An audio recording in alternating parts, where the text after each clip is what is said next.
I was watching a Netflix show the other day, which in it they made fun of Goop, and I was like, but you can't do that. You made the show. It's too What the fuck? too meta. You can't have your cake and eat it. You can't have your Goop and eat it. I mean, it has. I think honestly, definitely don't eat Goop. That's probably the best marketing they can get, though, is to make fun of it. Like, I mean, otherwise, it's just a celebrity like candle company who's interested in that. So it's got to be like the weird, kooky, memeable one. Yeah, I've seen bits and pieces from that like Goop Netflix show, and it feels like they are like a multi-million-dollar business that's in on their own joke. And the only people that aren't in on it are their customers, which is really mean. I don't know. It's just weird. They had one episode where they have that Iceman guy. Have you seen that guy? Iceman guy. Frozone. he's animated. That's Samuel L. Jackson. No. Yeah, Steve's favorite actor, Sean. What's his name? Sean White. Sean Ashton or Aston, whichever one isn't one of those. This has gone so off the rails. No, it's a guy that goes into ice, like ice water. Oh, Iceman, the Quikwix stream. He's been in Will's chat a couple times. No, he's thinking of Iceman, the character from Top Gun. Yeah. Oh, that's the one. Yeah. No, this guy literally he goes into ice water and he's like, "Oh yeah, I love it. Oh, it cures the soul. Oh yeah," and it's like, Jesus Christ, my guy. So wait, he goes into ice water and now all of a sudden he's Iceman? Like, why is he claiming that title? Like, okay, he literally goes into. He's literally an Iceman. I don't know what else to tell you. Sure. I think the Yeti, the abominable snowman, would have a word with him. You know? Would you try that, Steve? What? If you could like go to, I don't know, like say you lived somewhere close to ice, would you try like an ice bath or like ice water? I would do it if someone paid me, or if it was the content in which I was getting paid by views. So, I just mean like someone's like, do this, you'll be spiritually awakened. Would you try it? This sounds so shallow. If it was just me in this room alone, no one knows. Not doing it. If it's for views, I would do it. Why are you such a hoe for views? Why do you always need someone watching? Well, no, it's a bit like I don't play horror games unless someone's watching. So, like, if I'm going to suffer, I might as well entertain people with it, you know? You do you, man. I'm a natural born entertainer. I'm a clown. I've always wanted to try it. Just like an ice bath. I would never go through the effort of making one because it's so ridiculous and not hard to do, but it takes like so much setup. But like, if someone was like, "Yeah, here's an ice bath. Want to try it?" I'd be like, "Yeah, okay." But you go to you went to like a pool house. You went on a beer bus. Like, you go to fancy places. I assume there's somewhere in the UK that does an ice bath, and you probably will travel there. Well, I wouldn't something like that. I wouldn't travel to it. But if someone said, "Do you want to go?" Like, it's all set up. Turn up on this day. I'd be like, yeah, okay. You just make one with a big couple bags of ice and a wheelie bin. Yeah, but that's more effort than I'm willing to put in. I've got a hose, right? It'll be fine. I wouldn't do an ice bath by myself. I would do one of those sensory deprivation tanks by myself. See, they like mess you up, right? I don't know. That's why I want to see what I go in there and what will I see? I feel like anything I've seen about those things, people are like, haha, it's gonna be so stupid, and then they come out crying. It's like how the thing is like people that do experiments where it's like, I'm gonna sit in this room for a few hours. Now what am I thinking of? It's a room where it's completely silent. Have you heard about this? Deprivation tank. It's not a deprivation tank. It's a room that is 100% silent. There's like no noise whatsoever. I've heard them doing like studies on that, and it's like after a while you can hear you can hear the blood rushing through your veins after a while. It's so quiet. It's like people go in and like the first few seconds or minutes they're like, haha, this is so weird, and then like after an hour they're like, oh god, get me out, get me out, get me out, get me out. Yeah, it's so uncomfortable. Wait, how can a room be quiet? Like, aren't the walls constantly singing Enya to the rest of you guys? Or... no, that's just a you insanity thing, I think. I will no joke, right? I have the phone ringing noise from work. I hear on like an hourly basis because it rings so often. I PTSD. used to have that with hunt crows. Yeah. I would hear hunt crows throughout the day, just randomly. You know, crows are a real thing, right? No shit. No, they're like unicorns. Hunt Showdown invented crows. The birds aren't real. Birds aren't real. They're robots made by the government. Oh yeah. Something government. Was it? No, what was it? It was the pandemic was a way to get everyone inside so they could change the batteries on all the pigeons. And then and set up their 5G towers. Exactly. Yeah. And while they were doing that, they also made the turtles gay. Yeah, they also. Yeah. Wait, what? Did I ever tell you as a story back when I lived with an old housemate, Harry? We lived in a house, and the next door, it was abandoned. Well, not abandoned, but nobody had moved in either side of us. We were the only ones in the house. And there, we think it was like a smoke alarm, started running out of batteries next door. And it was this very faint sequence of 3 beeps. Yeah. And you could only hear it if it was like dead silent, like everyone was tucked into bed, couldn't hear it. And you could just hear this really faint, and it was driving us up the wall. And it got to the point where we would like predict it coming because you could kind of hear it. Oh no, yeah, but it got to the point where Harry could do a hand gesture and he would like incept hearing it in my mind. You know, my mind was just like prepared for it because it had been going on for weeks, and he could just like do like a conductor's like beep beep beep kind of thing, and I could hear it in my head, and it was freaky, man. It was weird. That's kind of thing where like. I would go, if I was to go around yours and you were doing that, I'd be like, oh, that's mad. And then I'd leave, come back like a week later, and it'd be like the Ishimura from Dead Space. yeah. There'd be like blood all up the walls. Like... Don't you hear it, Josh? Don't you hear the beeping? The beeping. Isn't it beautiful? All right, let's get started. Hello, everybody. Welcome back to the Game FourCast, weekly gaming podcast where we get together and chat about all the new gaming news and everything that we have played during this week. My name is Josh, aka BottlerWorks. I'm here with Olive Meister Will. Hello, everybody. Quikwix Steve. Hello, my name is Steve, and being here counts as community service hours for when I was arrested for stealing your hearts. And Sammeh. Hello. Right, should we get into what we've been doing this week? We'll start with you, Sam. What have you been playing? Right. Well, have I got a story for everyone now? Unfortunately, I'm having another one of those periods of my life where I'm just enjoying what I'm playing. You know, so I'm playing the same game. That's Path good of though, Exile. Man. It is. Path of Exile has kept my attention a lot longer than I thought it was going to. Yeah. I'm enjoying trying to figure out the end game now that I've finally got there. Yeah. Because you have all these weird systems and you're like, are they important? Do I need to interact with them? And it's like, you have all these different systems and their entire purpose is to just help you get to like, you're at end game, but there's like end game and then there's like min-max end game, right? Yeah. And all these different... you play MMOs. All these different... mechanics, like they serve the same purpose, which is to get to that min-max end game. Yeah. But because they have a different narrative and a slightly different, like I'm still playing Path of Exile, right? I'm not doing anything different.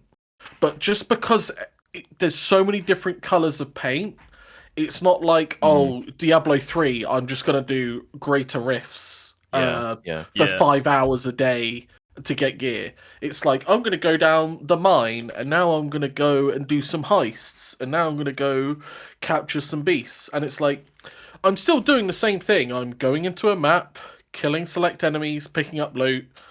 You know, like, the loop is the same, but because I have a different purpose in my head as to why I'm doing it, it makes it easier. I think that's very, like... It's very MMO-ish, right? Yes. I get that feeling whenever I go back to Final Fantasy 14 after a long break. There's like a thing that pops up. It's like, here are the things you can do, and there's like 50 different things. It's like, do you want to do this, that? Like, what do you fancy doing? And it's like, you can just not interact with them. Like, you could do the Diablo way, which is just do riffs. Yeah. Until you've got your gear. And that's perfectly fine, right? That's the beauty of it. They've gone like, they haven't gone, you have to interact with this mechanic, otherwise you're hard stuck. Yeah. You know, the only thing that you have to do, quote unquote, is finish the story to unlock rifts. Right. And I keep saying rifts because I assume most people have played Diablo 3. It was very popular, so people get the general gist. But it's Never literally heard of it. rifts are just a portal opens up, creates a randomly generated map with monsters on it. You have to kill X amount of monsters. It spawns a boss. You kill the boss. It drops loot. You're done. Yeah, like a repeatable dungeon, basically. Yeah. You had to pay a shitload of money for them in the mobile Diablo. I think that was like that's where the payment came in. So you didn't have to pay money. You had to pay money to increase your chances of loot. That was it. Yeah. Yeah. You could do them for free, but you were also getting nothing in return. Yeah. So yeah, that's keeping me going. I'm at that weird bit where I'm like, do I care for min-max end game? Or do I just want to have like, do I want to get to a point where I go, my build is finished? Yeah. Like, the only thing I can do now is just to get my gear again, but with higher stats on it, for example. Yeah. Do I just get to the point where it's like, okay, I've got my set bonus, for example, for MMO players, you know? Once you hit that level, you're like, well, now I'm just hunting for number increases That's the exact point in games where if I'm playing a game where number get big, that's where I tap out, personally. That's where I'm like, that's it. I think that's fine and perfect, and I think it's, like, in this game, that point is so... Like, that point is the end game. Once you get there, it's like you play this game because you love it, or you finish because you've been playing it for 100 hours. Whereas I feel some games put that point in really early, if you know what I mean. Yeah. Yeah. Does this mean, though, that, like, if you were to stop now, are you not at a really good point for, say... Because they do, like, expansions, right? Or, like, seasons. This is a season. I've been playing... Yeah, that's what I'm saying. Like, if you were to stop now and come back for Path of Isle subtitle, whatever the next subtitle is, are you in a good spot now? Because that would be a new season. New season is new character. You'd start a new character. Yeah. Yeah. So your seasonal character that you previously played becomes a normal character. Right. Merges with your other normal characters. Your loot goes into a joint stash, and now when you create a seasonal character, that you now are essentially fresh again with everyone else. That's why it keeps bringing people back, because they get that. A lot of the really high level players love the building aspect, where it's like, this isn't figured out yet. How far can we break this? Like, has this ability that I just love but has never been good suddenly good now because there's this modifier in the game, or these numbers have changed for this one season, etc. Whereas the rest of us are just like, run around, kill things. Yeah. Number go up, you know.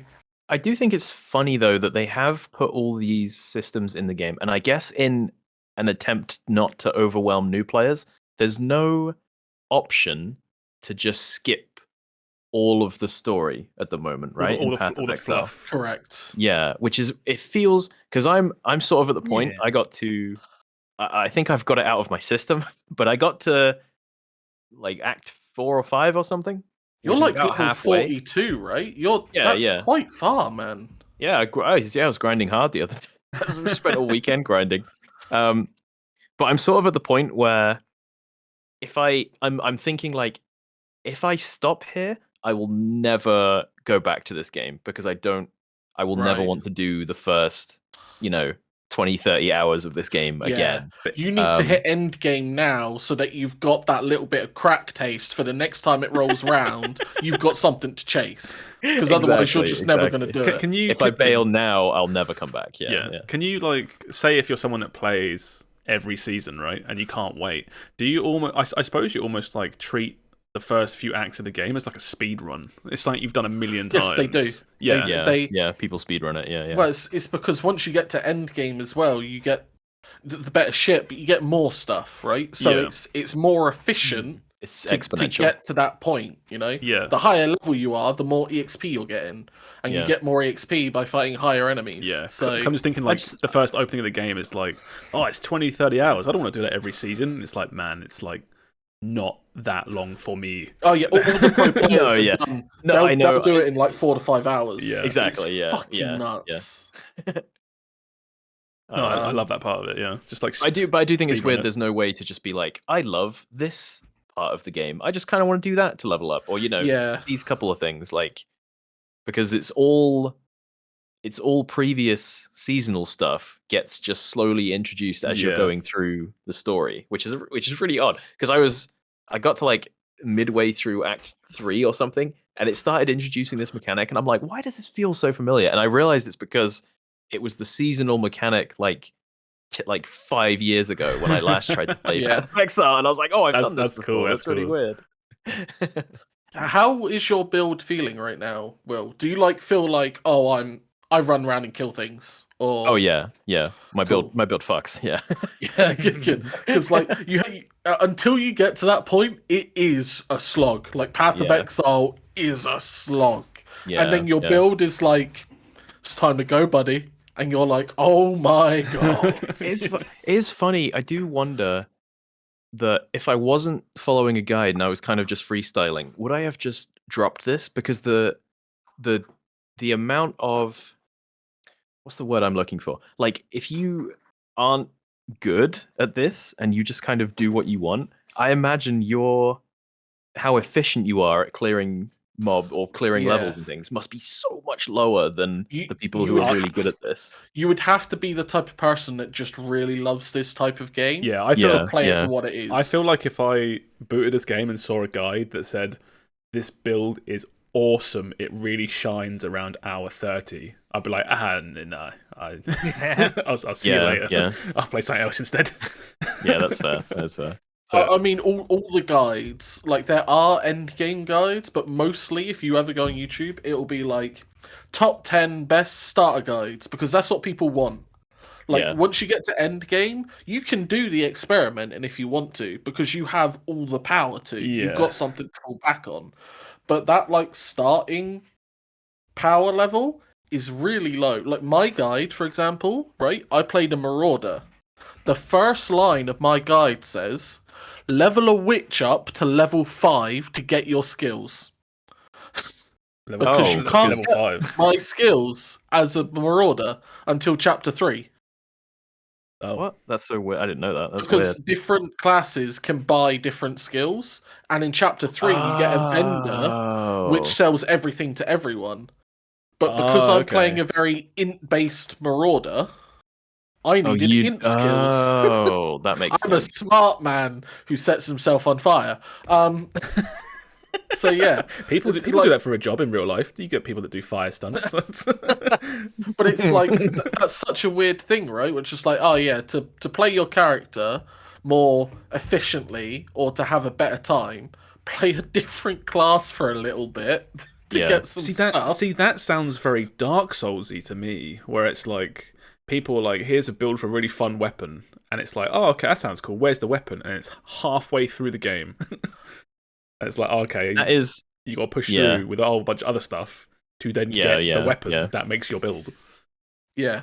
For me, I don't know how common this is, but the guide I was following kind of like, it's like you didn't start with all this stuff put together, but it was like you were kind of on stepping stones to get there. If that makes, like it would be like, well, you're not annihilating the screen every second at the moment, but it's like, but here's a little taste, here's and then you get this new support skill or whatever, and it's like, oh, now my lightning bolt shoots twice, and that's kind of cool, and I can see where that's going to come in handy later. And there is definite progression, which is nice. Like you see your build evolve, and then it's like you don't, it's less you see your build evolve and you see the very starter scraps that you've had evolve, and then you get all of the pieces for your build, and you're like, well, I wasn't doing this before, but I like this. It's kind of, again, it's my only like basis of comparison, but like Final Fantasy 14 does something quite similar as you level up, and it kind of gives you abilities like level by level, and you're like, why do I have this? What's the point of this? Like, this makes sense. Do you mean like level 50 you get like that expansion's abilities which changes your rotation, and like level 60 you get another that again, and it's like the way you play your class changes as you hit certain level milestones. Yeah, almost. and it can be like yeah. if like a big thing happens at like a like a divisible by 10, so like you say like 50, 60, 70, you'll be like 58 or something, and you'll get a move, and you'll be like, the fuck it, what's this? What's the point of this? And then you finally when you finally get to max level where your rotation it makes sense. You're like, oh, okay, like that's what this is for. That's why I've got that. Yeah. That's why I've got this. It is a bit like that. Yeah. Sometimes you'll get gems that you'll just, it's all about getting these gems basically, and some of them are like, this is a new move, and this is gonna use this now, and you're like, oh, this is fun. And then sometimes it's just support stuff that's just like, this is just going to make you a bit more mana efficient, sort of thing. You're like, well, that's not exciting, but at some point that's going to pay off big when I'm, really spamming these moves. It's like my guy has life tap, which is my skills don't cost mana anymore; they cost health. Yeah, because big scary man doesn't have a lot of mana to use. Yeah, why? Because it's fucking cool. That's why. What more reason do you need? Yeah. So. It's really interesting watch it evolve, but there's a reason it's taken me 4 or 5 attempts to get here. It is a slog. And as I said, I played with my friend Chris, and I think that helped. Just playing multiplayer, it's just a better time, right? Even if you're not maybe enjoying the game as much, you are having a better time because you're playing with someone else. So yeah. I mean, are you in now? Like season resets? Are you playing next season? I think I'll give a different build a go next season. Yeah. Yeah. I definitely am not gonna play the same build because I don't see the point. Right? No, that's why you reset. Yeah, that's what season resets for, is to try new stuff, right? How long are the seasons? Couple of months, I think. I assume they're the same as IRL Diablo. seasons. Oh, you went somewhere different with that. I was going to say probably like 3 months, like an actual season. Well, yeah.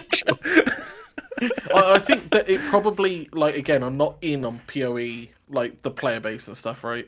But I assume it probably has the same issues. Like after a month and a half to 2 months, player base drops off hard, and people just they're like, "Come on, man, when's the next content update?" But it's give content, give new season. Yeah, this is a free to play game.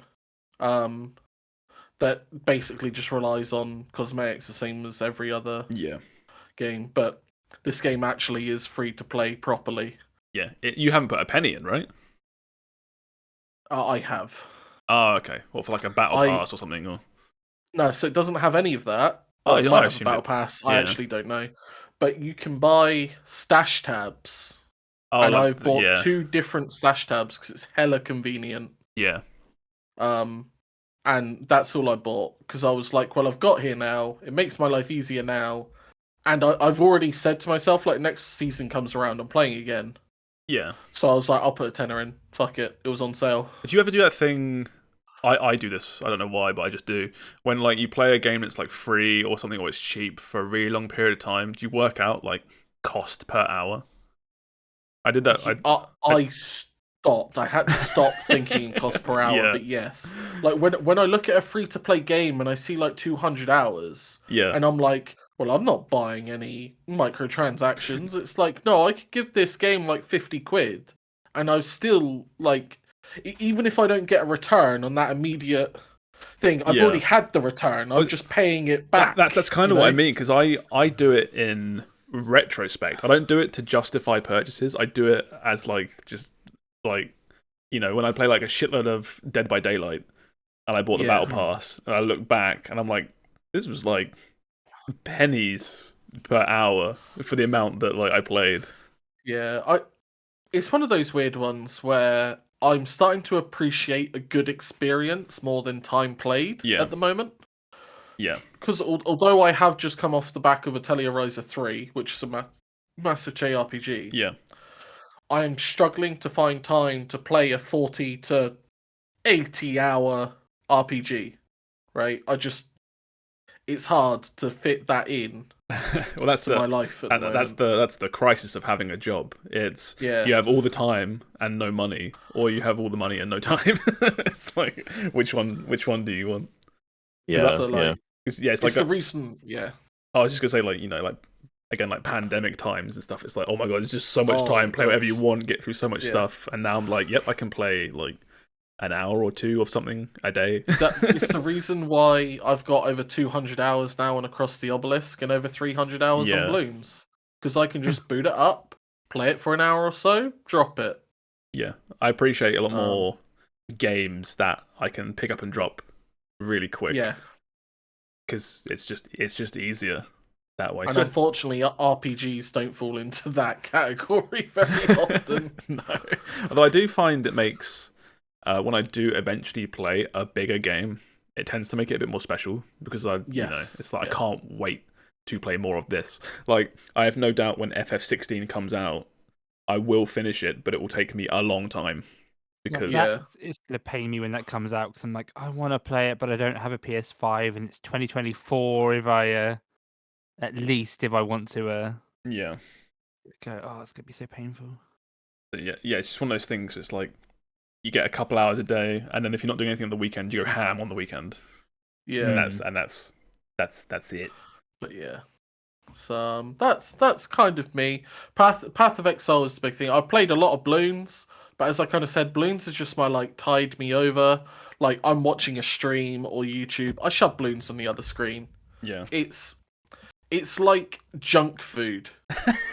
Yeah, you're just there and you're snacking away at it, and like it's not doing anything for me, but number go up and level complete. So random bits of endorphins every now and then. Bloons to me feels kind of similar to Vampire Survivors in that you set it up and then you can basically just leave it to do its thing for a while. Yeah, like you tap a button here and there, the same way you would press a button to upgrade in Vampire Survivors. But for the most part. That's just not how I play Bloons. How do you play Bloons? So the way I play Bloons is the first 40 waves is how little can I defend while getting as many farms as possible. And then 40 to 60 is like, okay, how little upgrades can I get to get these farms upgraded? Yeah. And then 60 onwards is, well, all my farms are upgraded, so now I can just spend whatever I want and win the game. That's what I'm saying. That's basically the AFK period. Like you're doing exactly what I described, right? You're setting. Up. Sam plays. It's like on a knife edge. At any moment, it could all just go to shit. Yeah, 1 to 60. Like as I said, I spent 6 hours on one level the other day because I kept losing wave 95. Because there's different difficulties, and one of the difficulties is bloody brutal. It's called chimps. Oh, I know this. Yeah, it's CHIM. It stands for something. I can't remember what it stands for, but yeah, it's like no continues. I can't remember what H is. Hell, but it's like no continues, no monkey powers or insta monkeys, no monkey knowledge.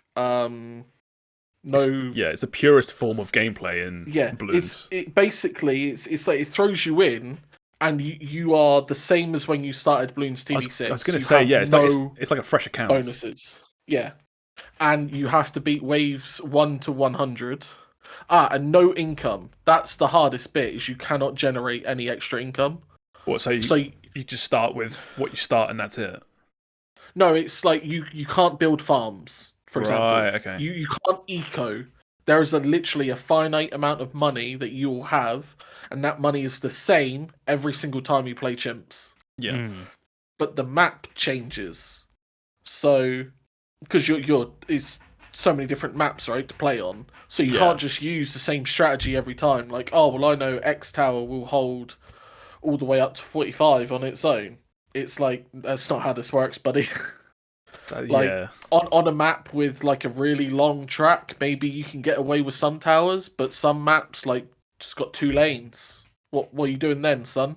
Yeah, I've had that before. I think I played back when I played this ages ago. I haven't played recently.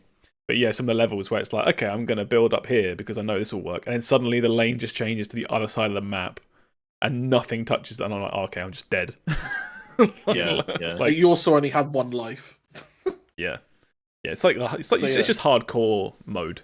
Yeah. For that game, basically.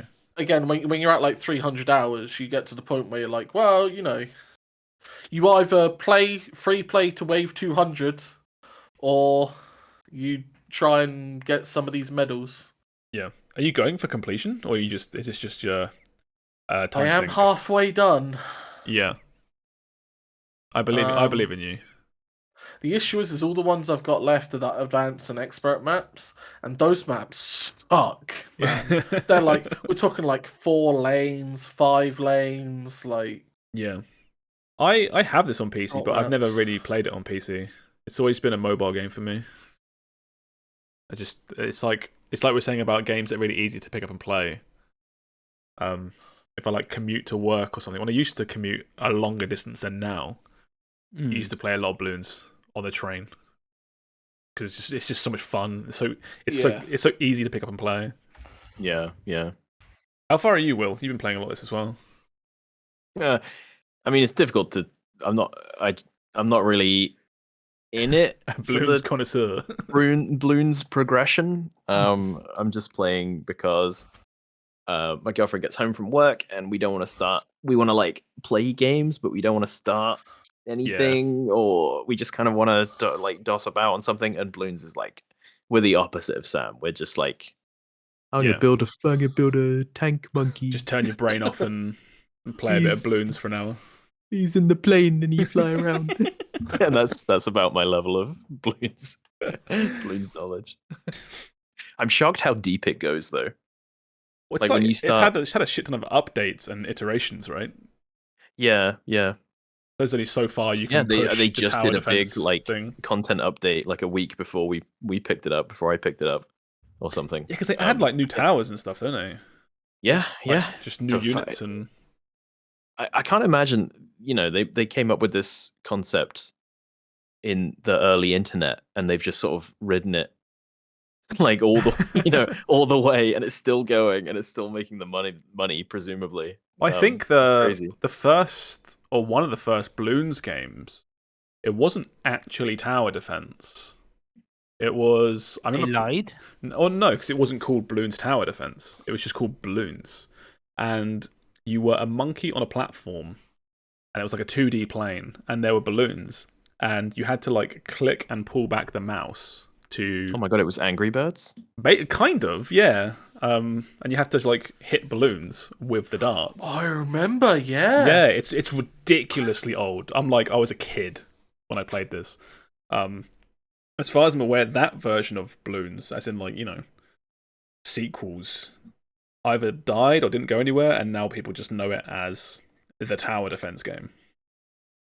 Yeah. But yeah, that's for some reason I just always remember that. Just that game. I don't remember. It wasn't like deep or complicated. It was just literally a monkey throwing darts at balloons. Yeah. And now we're here in this absolute madness of all the shit that happens on the screen on Bloons. It's absurd as well. It's like if you leave that game running for more than 5 minutes, the numbers, because every level starts off with like a monkey pop balloon, like 1, 2, 3 pop, and then by the end of it, I'm like looking at stats and I'm like, this wizard-looking guy's popped 800 million balloons over the last hour or so. Good lord, Secret Gandalf. So ridiculous. Yeah, I love watching streams as well. I was watching Bluntcast stream this the other day, and it gets to the point where when you get to the craziness towards the end, where there's so much shit happening, the bit rate of the stream just cannot hold, and you see Blunt's head in the corner of the stream is like 4 pixels. He's slowly getting more and more like pixelated. Yeah, it just can't handle all these colors at once. I love it. It's so funny. It just deteriorates into nothing of just noise and color. Oh. Okay, do you have anything else you want to say about Bloons, or should we move on from that? I'm good. You good? Okay, I'll chuck it along then. Steve, what you been doing? Hi. This game came out today. I've been playing some Honkai Star Rail. Like, I think Josh and maybe Will has played some today as well. I dabbled. Yeah. I honked a bit. I honked all over the place. Yeah. What do you think, Steve? So this game is the Genshin devs have done it again and released another game on PC and mobile. This time it's basically Genshin 2.0, except for this time instead of being like a Breath of the Wild clone, it's more like a Breath of the Wild meets Final Fantasy clone. It's a JRPG. Or like, it's JRPG. just a straight up JRPG. Yeah. It's addictive.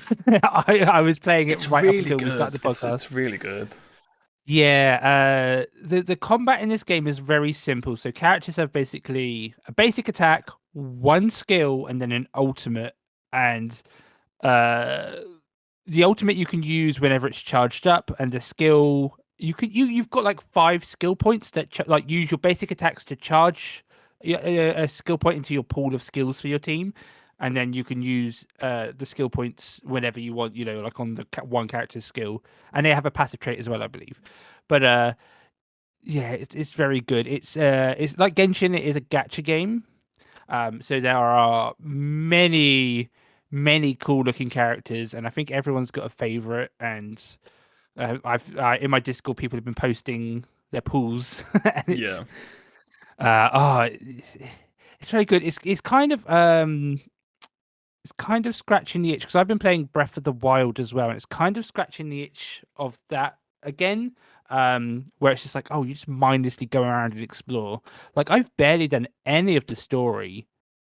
I just literally go around looking around the world to open up chests and find like lore bits. Not that I read them at all. Yeah, I've got tons of lore books.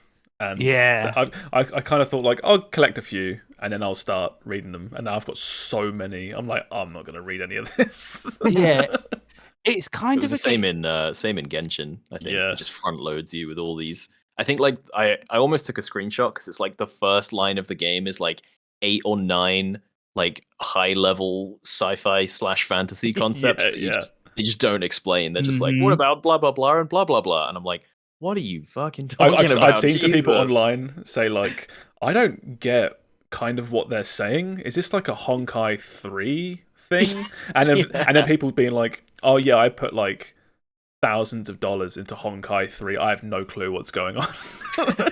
Yeah, it's the concepts. It goes deep in the story very quickly. And I'm at the point now where I'm like, I don't care about the story. Just let me skip all the dialogue. I kind of like it. It doesn't have enough that you know exactly where it's going. So I'm kind of like, where's this kind of go? It's a bit weird. It's like, what is it? Your character is just like some weird. Are you real? Are you AI or something? I'm not too sure. But like, you're like created and you're an AI generated NFT here to save the world. Yeah. And then there's the cutscene. There's like a cutscene early on with a big evil dude with a big like lava scar across his chest, and it's just like there's little bits there. I'm like, I could follow this out of curiosity because I'm pretty sure I didn't play Genshin all the way to the end, but that game never hits you with a hard money wall, right? No, it never forces you to put money in. Exactly, yeah. Like other games, you like other gacha games can be like you get to certain missions and it's like, okay, like it's been 10 hours, like it's time to pay up, my friend. I don't think Genshin hit you with the wall so much as like you had to pay, but like it kind of did in the sense that like you really struggle. It's the classic gacha thing of it's all easy go. It's an on ramp that gets ever steeper the further you go. I always tell people, I've told this about Genshin, and I assume it's going to be similar for this game as well, is you can play this game in one of 2 ways, or like Genshin as well, in one of 2 ways. You can either play it where you just literally go up, boot up the story, play the story, do the fun exploration. Like for Genshin, it was Breath of the Wild. You just like go get chests, explore the world, do stuff. Play it for the story. Once you get to that cap where it's like, you've done with the story and it's like, wait for the next patch, put it down, come back in like a year or so and play it again. Or you can do the thing where you probably do need to pay, which is when you get to the end game, where you have to log on every day for the daily grinds. You have to do the world bosses every day. You have to do the dungeons every day. You have to use your energy completely to get like the upgrade points to ascend or whatever. that's where I think it gets a bit crazy, and you probably need to like consider spending. The people that are playing every day like that are already spending. Let's not like you can't differentiate that. I think the people that pay are the ones that are playing every day. You can probably, if you're smart with it, like, because I know my brother plays some mobile card games, and he never spends in these games because he plays them daily, and then he also is very, very smart with his free currency. Like, he won't waste it on any booster packs that aren't what he wants. He saves it for the stuff that he wants and needs. So you can probably get away with it if you're going to go for like the hardcore end game, but for the most part, honestly, just play this game like a casual, like Breath of the Wild clone, or this one like a JRPG, and just have fun with it. Honestly. I'm just gonna play it like a JRPG, I think, and tap out either when I finish it, like over a long period of time, or if I just get bored, I'll be like, okay, I'm done now. I do like I think the combat is quite cool. It's a little bit deeper than you described like the overall combat earlier, but it goes a little bit deeper. You have like there's elemental statuses and enemies. There's 7 elements. Yeah, enemies above their health bar will have a break bar, which as you do specific weaknesses to them, that bar will deplete, and then when that depletes, they take an additional effect and they get stunned, and there's a whole thing about like breaking certain enemies, and I quite like that. It feels like it's not as deep, but it feels kind of Persona-ish. I was going to say, I was really disappointed there was no all-out attack when you broke all of the enemies. It feels like it should be there, doesn't it? There should be something. Yeah, you do it, and everyone's like, all the enemies are like stunned and looking sorry for themselves, and then nothing happens, and I was like, oh. Yeah. But there is something there where I feel like early on in the game where I am now, it's not that bad. But I feel like if the game gets harder, there could be some fun stuff there about balancing certain elementals, and if you know in advance what you're going up against, you can do some really cool like squad planning to have certain abilities. It's deep enough where that you're not just mindlessly bored, but it's simple enough where it's not like, oh god, what do I do? Who do I take? Like, you just take, you've got the 1-2 skill.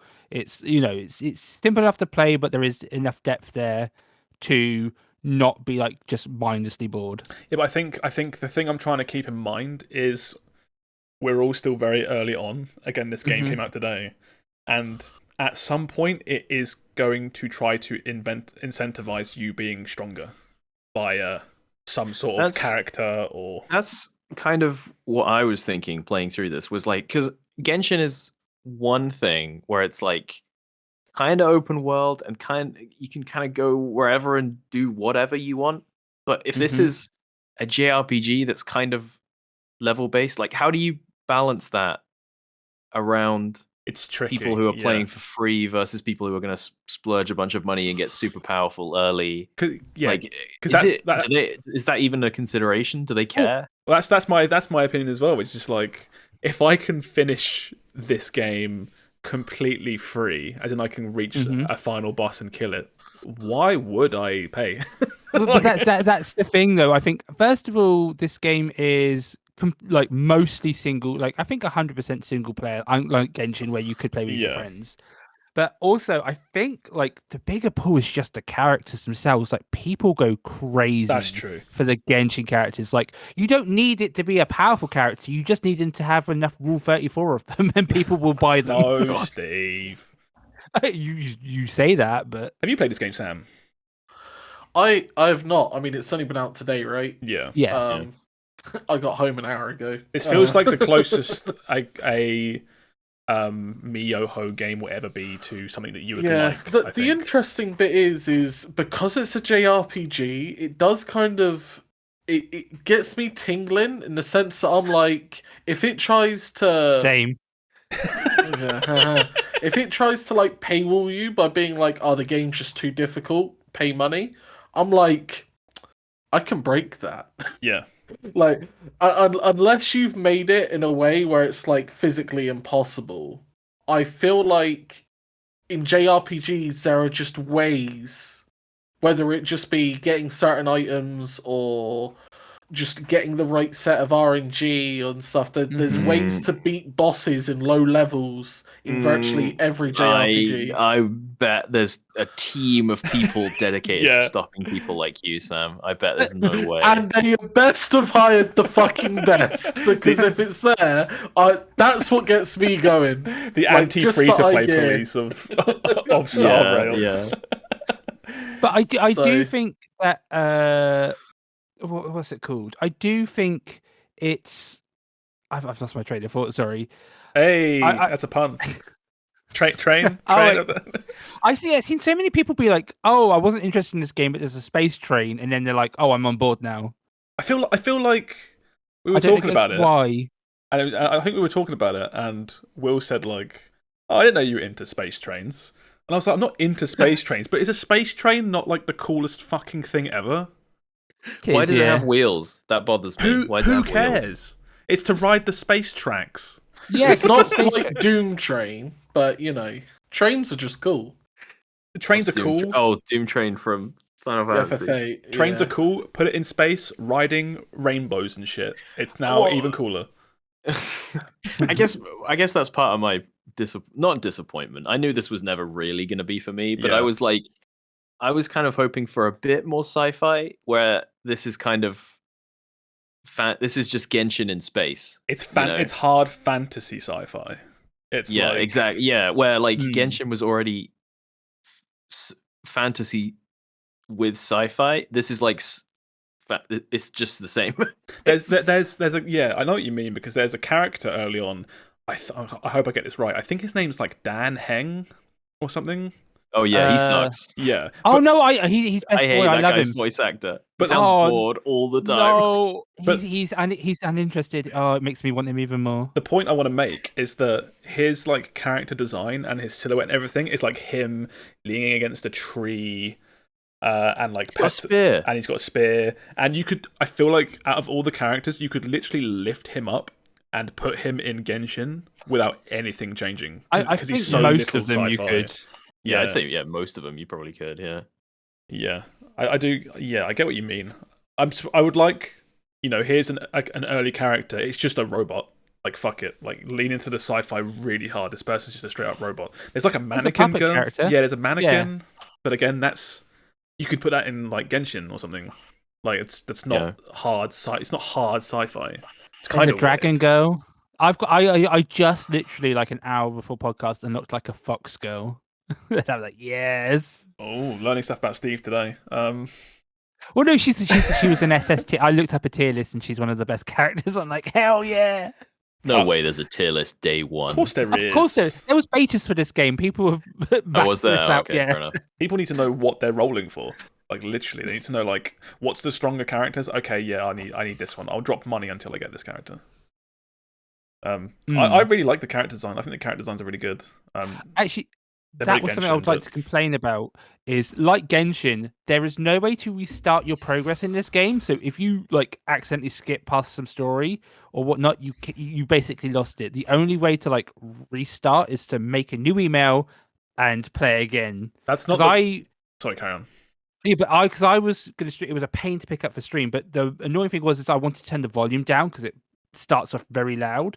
So I had to play part of the game to get to the options menu to turn it down and to make it streamable because it wasn't at the start. And then it was I've skipped the initial cutscene now, so I had to go watch it in a Let's Play just to see that. That was annoying. Well, the problem that you're describing is a big problem for the people that play this game, but not for the reason that you're stating.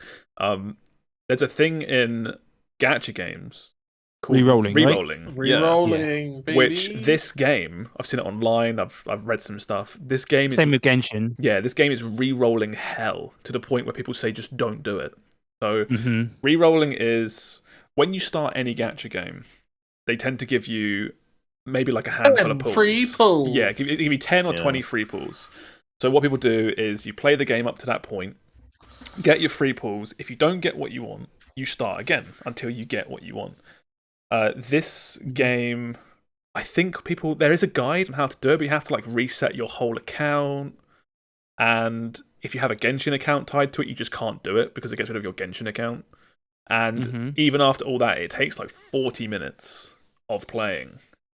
Well, Laura ain't playing this game. No, I've seen some games I've played, and I've seen Laura play. Certain games, when you get to their first pull, you do the 10 pull, and it has a button where it's like, just do it again. Like, we know you're going to re-roll anyway. Just roll this roll until you get what you want. Which is more user-friendly, I feel. Because no matter how much bullshit you put in the way of re-rolling, people will do it anyway. People will do it anyway. Yes. Yeah. And the people that will do it are the people that are probably going to play for a long time. Exactly. Yeah, people will have 40 emails to play this game. Yeah. So typically give the people what they want and let them maybe not have the button that lets you re-roll, but at least like make it somewhat easier. But yeah, I agree. I've had fun with this game so far. I don't know if I'm not going to be a daily whale and play it every day, but I'm. What platform is this on? Is it their own platform, or can I play this? It is on Epic, iOS, Android, PS4, Epic, and their own platform as well. Yeah, I have played this both on PC and on mobile. If you have the mobile phone that can run it, it's much better on mobile. To the point where I played it on mobile first, and then played it on PC, and I was almost blown away by how massive the UI is on PC. Like, the buttons are obnoxiously big. And also, it's also one of those games where it's like, you play it on PC, and you're like, yeah, this game looks nice. This is a nice looking game. And I play it on my phone, and I'm like, whoa, this looks amazing on my phone. Just like smaller screen. My phone screen is by far a much better quality screen than my like computer monitor. So everything. What phone do you have? I have a OnePlus 8T. I think it is. Might be the Pro version. Rich. It's not an expensive phone. It cost me about £300 about 4 years ago. Jeez. Okay. I was gonna say, considering I've got like a fucking Galaxy S8. Yeah. Cost me £100. I got a crack on it day 2. Yeah. And I've kept it ever since. But yeah, if you can check it out on mobile and you can run it on mobile, it looks great on mobile, and it runs at like it's quite well built. I think say 60 FPS. Yeah, 60 FPS. Is that a problem? On a phone? Doubt. Why? Like, it runs. They got the money. They got the money. Don't know. It's like it's not the. It does run at 60 FPS. It blows my mind when I see stuff running on phones now, and I'm like, it's more powerful than like my Switch. I'm playing Star Rail on my phone at 60 FPS on, I think, like high graphics, and it looks fucking awesome, and it runs great. It's a corridor JRPG. It's not doing much. True. Yeah, but it's a mobile phone. Phones are way more powerful than you realise now, Sam. Like, phones are insane. And it's not surprising. Like, a brand new iPhone, like top of the range, is like 1.5K. Like, if you just buy it outright. They're expensive bits of kit. No, like, I know. But no, I can't deal with it. No, my mind just can't accept it. Well, that's why it looks so good when you play on a phone, because you're just like, this looks nice and plays really nice. And then it's also because the buttons are so big and it's quite simple. There's like I have no problem controlling with touch controls. It's all works fine. Most of the time you're standing still anyway, like doing turn-based combat. Yeah, super good. Give it a look. That's what I say. Because I think it's definitely worth a check. Yeah, what I will say as well is if you've played Genshin in the past, and you somewhat remember it, I feel like the UI from Genshin is just straight up lifted into this. Oh, basically, yeah. It's like a full-on like copy that big chunk of code and art, put it into this, which is fine. Yeah, because it's all serviceable. But I was like, when I was looking at all the banners and the pulls and the menus, I was like, I've seen this before. This is all Genshin. It's identical. Yeah. Anyone else have anything they wanted to say about this? No, other than like we talked about it being free to play. I remember what I was going to say now. is they do give you like currency in game to get characters, so you can play free to play, you can get the pools, so you might just need to be a little bit lucky or whatnot, but it's not like the worst. Like, it's still a gacha game. You should still like don't initially this is for Genshin at least, but I've always read they're on the very stingy side. Yes, it's the same rates in this as well. Okay, but at least when you're playing initially, you get a bunch of currency. So maybe if you're like not happy with any of the characters right now, just save it for give you that little bit of crack. Yeah, just a little bit, just a little taste. It is like for sure the best time to play any gacha game is at the start, because they, pre-registration rewards. We had this many pre-orders. Have a bunch of currency. Login server issues. Yeah, exactly. Yeah, server issues. Fuck it. Have some more money. Yeah. So now's a good time to get in if you are ever going to get in, probably. But yeah, okay. Yeah. We'll chuck it along then. I'll do me next. I'll chuck the ball to myself. Okay. Apart from Star Rail, which was literally today, I've had kind of like a dabbling week in a whole bunch of different stuff. Is that drugs or? Yeah, it's the new thing all the kids are taking, the dabble. No, it's the thing I've played the most of is Meet Your Maker. But I don't think there's anything I can add to that wasn't completely said. Are you enjoying it? Are you having a good time though? I am enjoying it. I will say, I think the more I play, I do kind of get the feeling of like, okay, I do kind of feel like I'm seeing not the same stuff, but there's only so many times you can stare at like cube corridors and the same traps. Teaser for later, there is a release this week that if you like Meet Your Maker, you'll probably like one of the releases. Oh hell yeah, Mario Maker 3. No, I feel like, I'm really enjoying it. I have a few gripes with it that I didn't know at the start, which is it's fine. They're not like deal breakers. I didn't know when I went to make my own level. I didn't know that there were certain blocks and stuff that were just there that you can't. Yeah. I was kind of hoping it's like, here's a clean slate and you can build whatever you want. But you can't do that. It depends though. Normally they give you. I mean, that can be annoying, especially if I just started to try and build a level and it was like insanely crowded with stuff already there. And I was like, oh, that's. I saw that on your stream, and I think that was the first one that I got, or something similar to that, where the first map that I went to make something, the gen mat was it was right in the middle of a whole bunch of shit that I couldn't move, and I was like, it's like, how do I do what I wanted? So I think we were also talking yesterday how, like, compared this game to Mario Maker, where Mario Maker there were a lot of levels that were just made just for fun, whereas this game you have to make levels to kill. Like, you have to make them hard because you get rewarded for like killing. Like, whereas in Mario Maker you could just literally make a silly like musical level. Well, you don't have to, but you are incentivized to kill people.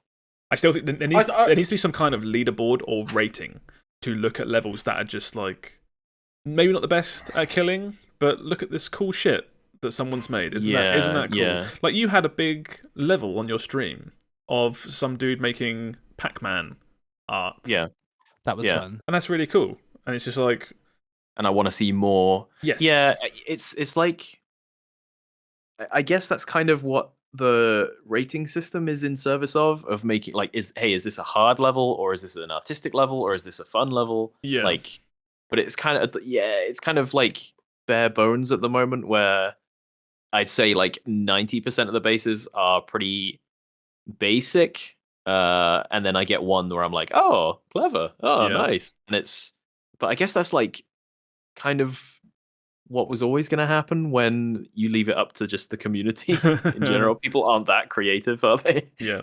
The other thing that kind of I didn't think was bad, but I was like, oh yeah, I guess I can't do that, was I tried to make a room where you went in and you had to not jump, but you had to hookshot to the next part of the room, because it's like, that I thought it was a cool idea to try and have to hookshot or do a bit of platforming to get to where you want to go to progress. And there has to be a linear path for the harvester to follow. Yeah. To complete the level.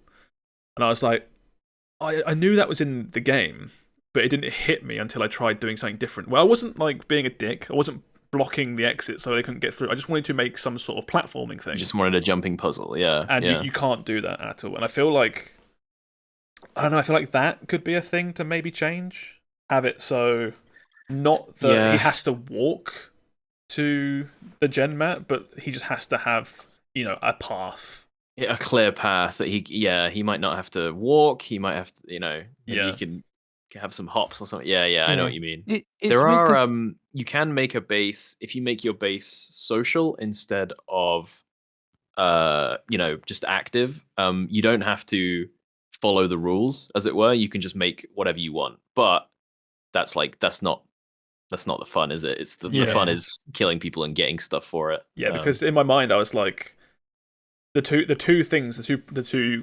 quote unquote problems I've just mentioned, if they weren't there, so I could move the gen mat where I wanted, plus I didn't have to have a solid path to get to the end. You could make really cool, like, imagine a really long corridor, like really wide long corridor where it's just full of like lava blocks. Yeah, but you have to do like really cool like hook shotting to get to the end. Yeah, but you can't do that in this game in its current state, which I think is a shame.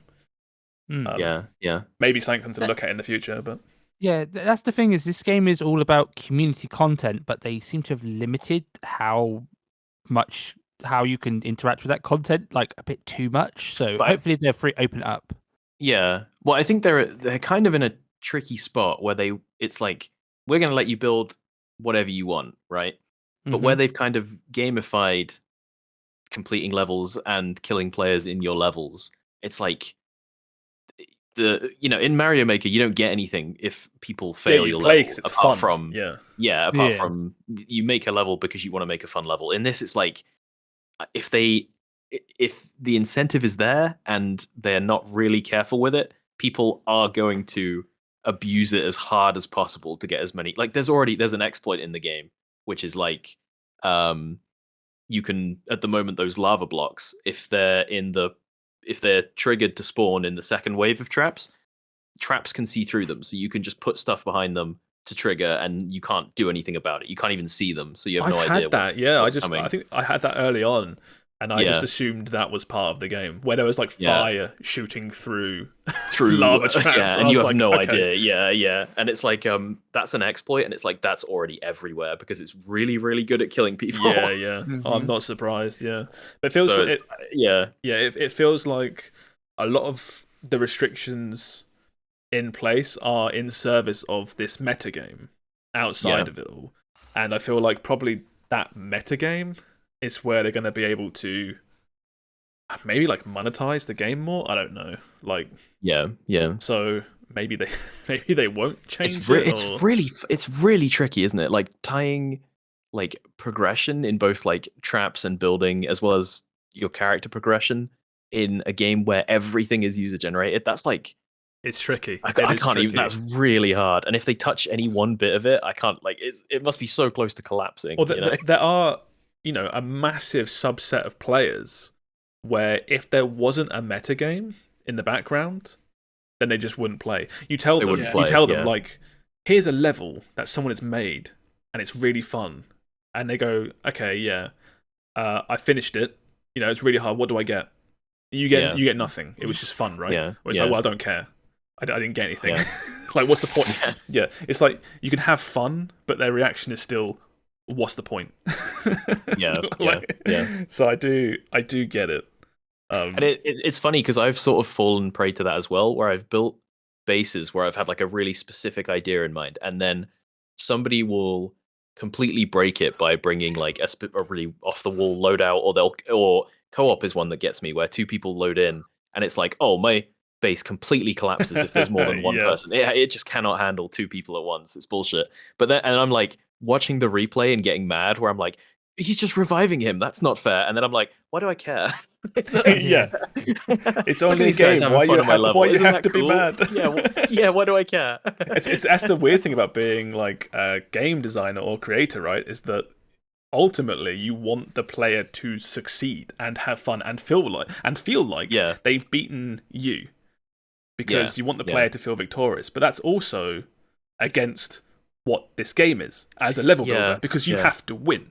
you have to make the player lose. It's really funny, because it reminds me of like D&D, where it's like when you're a really good game master, it's like it's not a versus thing, it's like a collaborative thing, you know?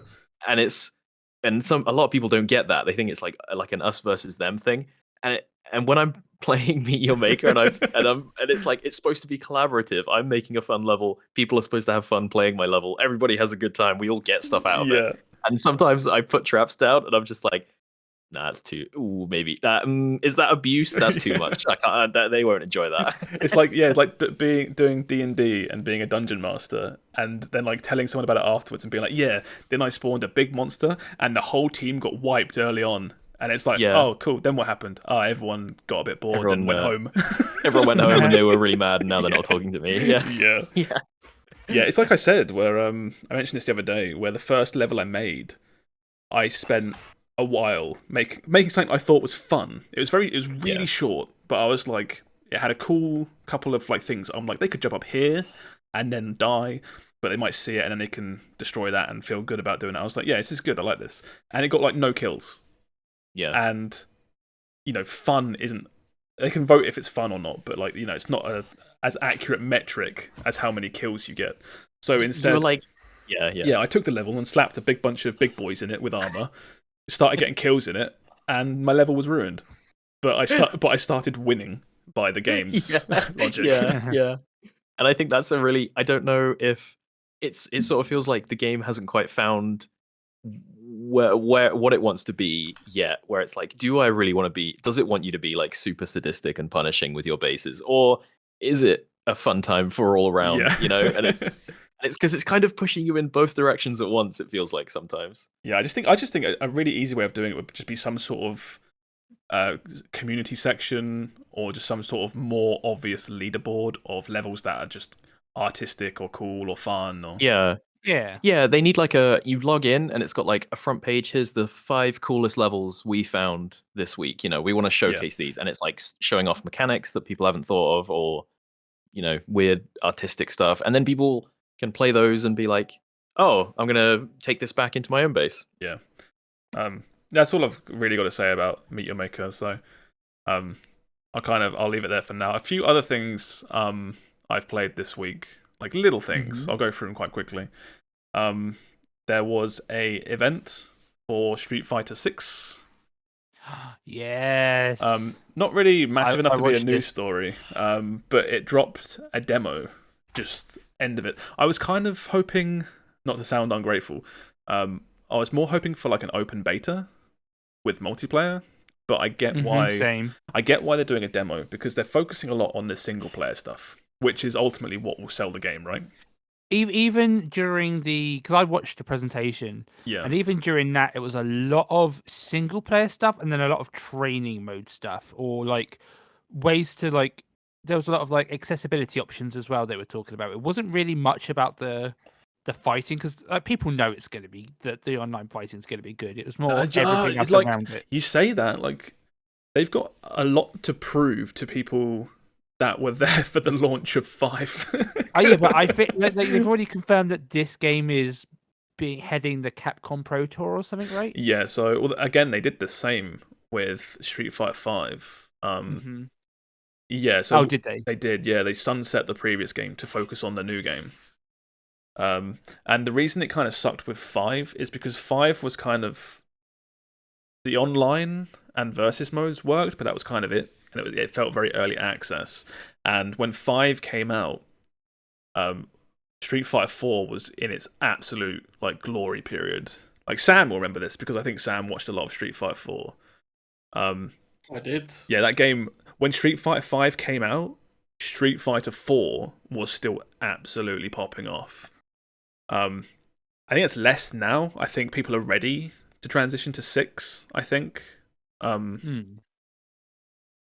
yeah, the demo came out for this. They're focusing a lot on single player content, which is good. I just can't wait to get my hands on multiplayer. But I understand why they're trying to shove all this single player stuff in people's faces. Is to get a lot of people in the door, basically, because that's what the game needs. You can cater to platinum rank and above players that just want to grind multiplayer, but you need a good player base for a healthy, like a healthy ecosystem to keep the game going. If this had come out during Street Fighter 4 peak, I probably would be picking this up and playing it. Yeah. Because it appeals to me. It's just, I'm too far gone now to play a Street Fighter game. It's too late for me. Yeah.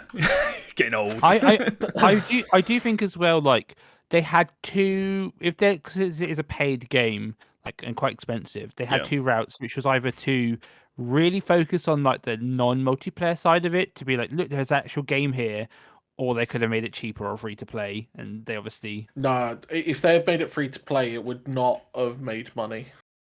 True. Yeah, I think Street Fighter's been in a weird precarious position, I feel, where the whole fighting game genre was almost revived with Street Fighter 4.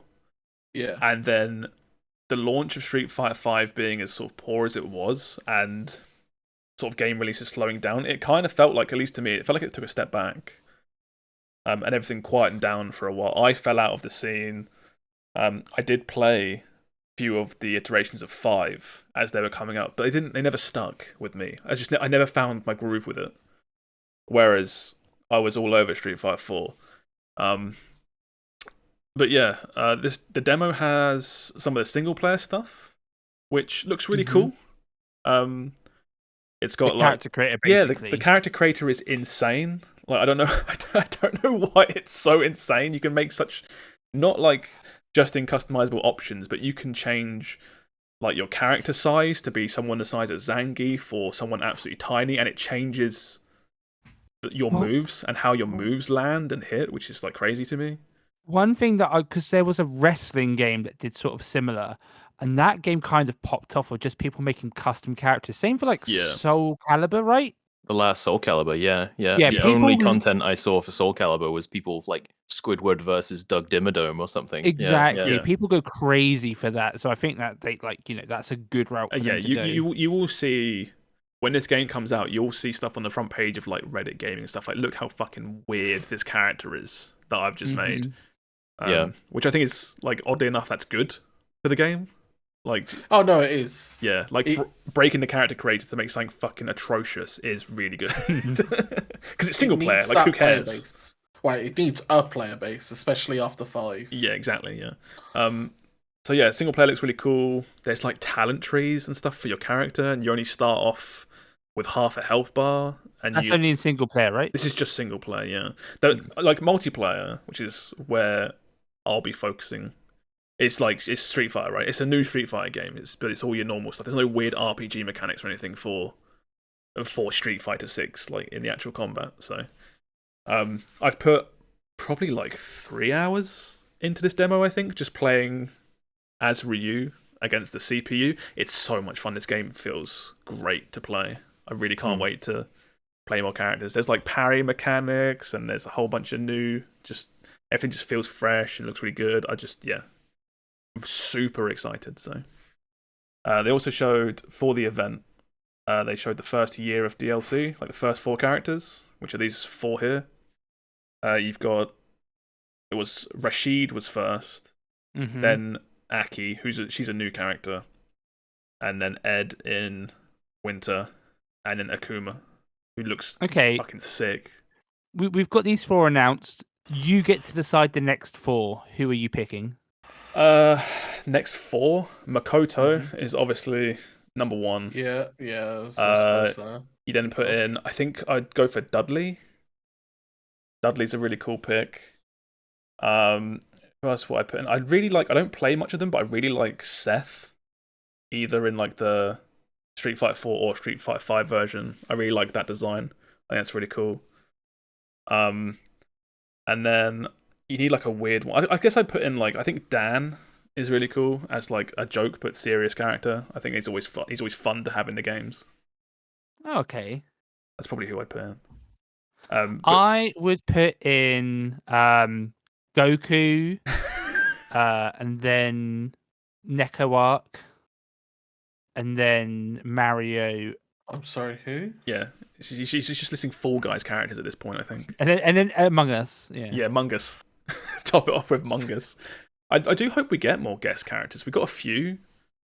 In Street Fighter 5, maybe just the one, the girl from Rival Schools.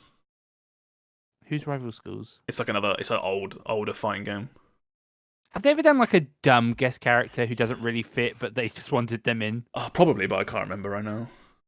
But I wouldn't be surprised. But yeah, Street Fighter 6 is looking fucking awesome. I can't wait for this game. I have it downloaded, but I haven't played it yet. Need to try the demo on PC because the game has crossplay. So I don't care where I buy it, really. I just work out where I want to buy it.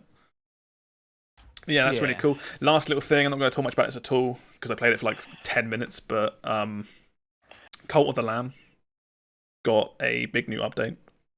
Oh, okay. So you went back to it? I did, yeah. I booted it to see what was up. There were a whole bunch of like new buildings, which were pretty cool. Okay. They were kind of like quality of life things though that probably, if in hindsight it should have been there from the launch of the game. It was like when you used to do missions, your characters would get hungry because you're not there to cook for them. Unless you made like a shitload of stuff in advance and left it on the floor. Whereas now you can build a kitchen and assign someone to cook meals. And it's like, yeah, duh, like obviously. Or it's like, every time someone died, one of your cult followers died, you'd have to build a grave for them. Yeah. And you'd have graves, like all around, at least in my village, all around the edge of the village, which is graves. And now you can build a crypt, which stores a lot more bodies in a smaller space. Cool. Lots of things like that. That's pretty cool. What about like because to me it was like the combat in the dungeons, it like the roguelike elements of it weren't that detailed. They've added I think the combat is just slightly tweaked. It feels a little bit different in like a good way. It feels a little bit tighter, which is good. But other than that, there's now a new relic system. Kind of like you can have one relic at a time and it has quite a big effect, but you can only use it like, once every few rooms. And that's a whole other subset of like collectibles to get. That's like a new mechanic. That's really cool. I had finished this when it came out last time, so I'd left it like completely done. And I've come back and there's like some new characters that are like, yeah, some new story stuff is happening, and it relocked all the levels. And basically, it felt like New Game Plus in like a fancy skin. So I was like, I don't really want to do this. I'm just here to see what's new. But that's cool. Yeah. Like I'm glad there's like more. I think if you really like Cult of the Lamb, this is a really good update. It's just more of the game, right? It's more reason to go and do more things. Yeah. I had there are like tarot cards that you get throughout runs that sort of alter the run, like alter your character. I had all of those unlocked when I finished, and now I've come back and there's like another 15 or something. So the game I feel like the game is just bigger. Right. Which is really good. I think, it's for a free update, like, you can't complain. There's some new DLC, but it's like cosmetic stuff, I think. So if you want more of this, definitely check this out. Like I said, personally, I think I'm done with it. I just wanted to have a quick poke around, have a look. It felt oddly nostalgic, even though the game's not old. Nostalgic for some time last year, yeah. Yeah, it's like, I remember all this. It's like, of course you do. It was like 6 months ago or something. Yeah. it's not even that long ago. But yeah, I'd say if you're craving for more, definitely at least give it a look. It's worth having a look. So yeah. Okay. Yeah. What you gonna say? No, I was gonna say because I played this once because it had like the Twitch integration. I was like, it's okay, but it just I think I just played Isaac and it was like, oh yeah, this is nowhere near the level of like Isaac, so I might give it another try. It's nowhere near as deep, but the game is still, at least for me, is strongly held up by the art style. I think the art is fantastic in this. The way they all, not just the way they look, but the way all the characters act and that weird juxtaposition of all these really cute characters doing, cult sacrifices and rituals and someone will just die, or they'll be like suddenly they'll just start bleeding, or one of them will just walk over and just take a dump. It's just it's just like, oh, he's just pooped next to the kitchen, like nice. It's like it's almost like you ever watch like Happy Tree Friends and stuff like that? Yeah. The weird, cute characters, cute but horrifying. Cute but horrifying, yeah. So yeah, it's really good. I'm really enjoying that. I'll keep it installed, but I don't know if I'll go back. But always a fan of free updates to keep the game going. So yeah. All right, should we look at some news? Hell yeah! Are we doing the big story first, or? Yeah. Oh, Sam said no, so I'm afraid that's the end. Well, luckily for us, something big dropped. Literally, I think 90 minutes before we started recording, which is actually good for a change. We'll start with that one. If you know what we're talking about, you might do. This is UK blocks Microsoft Activision Blizzard deal. We did it, guys. We did it. You can no need to thank us. Yeah, no need to thank us. Keeping these mega corporations from absorbing each other. Blizzard called us poor. Yeah, we'll get to that. So, if you've been living under a rock, Activision Blizzard were purchased, or not purchased, they were being acquired by Microsoft for $68.7 billion. I think one of, if not the biggest media acquisition like ever. And obviously with something that massive, you have to do a few things first. You can't just, gobble up another business of that amount of money. You got to go through all the correct places. I don't know, I'm fludging this, but you know what I mean. Yeah. And one of them was us in the UK. Us specifically. Yeah, the Game FourCast. They came to us and asked us. Now, the UK's Competition and Markets Authority, they had to do their own investigation to work out, is this okay? Is this good in the future? Is this just a mega corporation becoming a mega corporation? Like, what's going on here? So they did their own investigation. And as far as I was aware, apparently, literally up until, like yesterday, people thought this was going to go through. Like, this was apparently not a slam dunk, but they were like, yeah, this should be okay. I still think it's going to go through in the future. Well, regardless of what you think, as of right now, this is a hard roadblock on where we're at.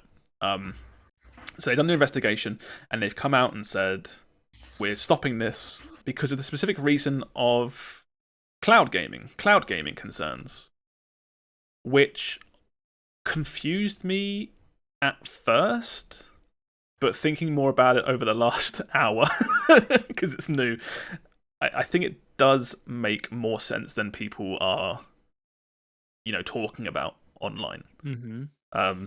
Cloud gaming, as it is right now, is not quite there for most people. I think you'd all agree to that, right? Yeah. It's a bit funny. It doesn't quite work. It's a bit laggy.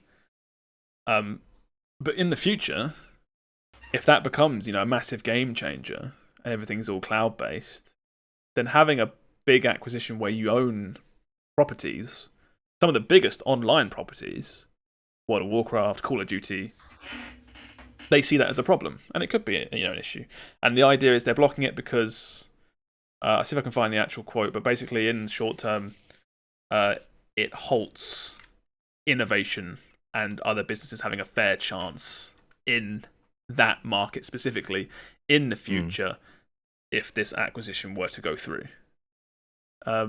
That's kind of where it is now. Did you want to? Who wants to read out the lovely quote that the Activision Blizzard person responded with about the UK? Steve, you can take it. Go on, Steve. Oh, okay. It's right here. Okay, it says, the Activision Blizzard issued its own response, criticising the decision as a disservice to UK citizens who face increasingly dire economic prospects. It's like, call us shit. Call us a third world poverty country. Oh, we're getting there. Slowly but surely. I do think it is quite interesting in terms of cloud gaming, because I think if cloud gaming theoretically was to really pop off, we should, in theory, be one of the first countries to do it properly, right? We're a very small country in comparison to other countries, but we're very dense. Like we should have, in theory, good internet infrastructure and things like that. So, I think it depends where you go, but I mean, I think we might do all right. Yeah, I mean, to be fair, you watch streamers and like some of them, like genuinely big streamers who have moved into certain neighborhoods to live in, and they're like, "Yeah, I just can't get internet out here." And I'm like, you live in a city that like you say the name and like everyone in the world knows where you mean, Mm-hmm. Yeah. It blows my mind how bad some of the infrastructure is in some places. Yeah. So, but this puts for now this puts a full stop on the whole thing. I'm pretty sure. I mean, it's still they're going to appeal it and stuff, though, right? Oh, absolutely, they will. Yeah, they'll appeal it. But from what I've seen, this people were hoping this would get wrapped up not soon, but like this year, and this now firmly pushes it all into 2024. Which I think a lot of people are just sick of seeing. I'd be sick of hearing about this. Yeah, it's not going anywhere. It feels like when there's this much money on the table, it's like 68.7 billion.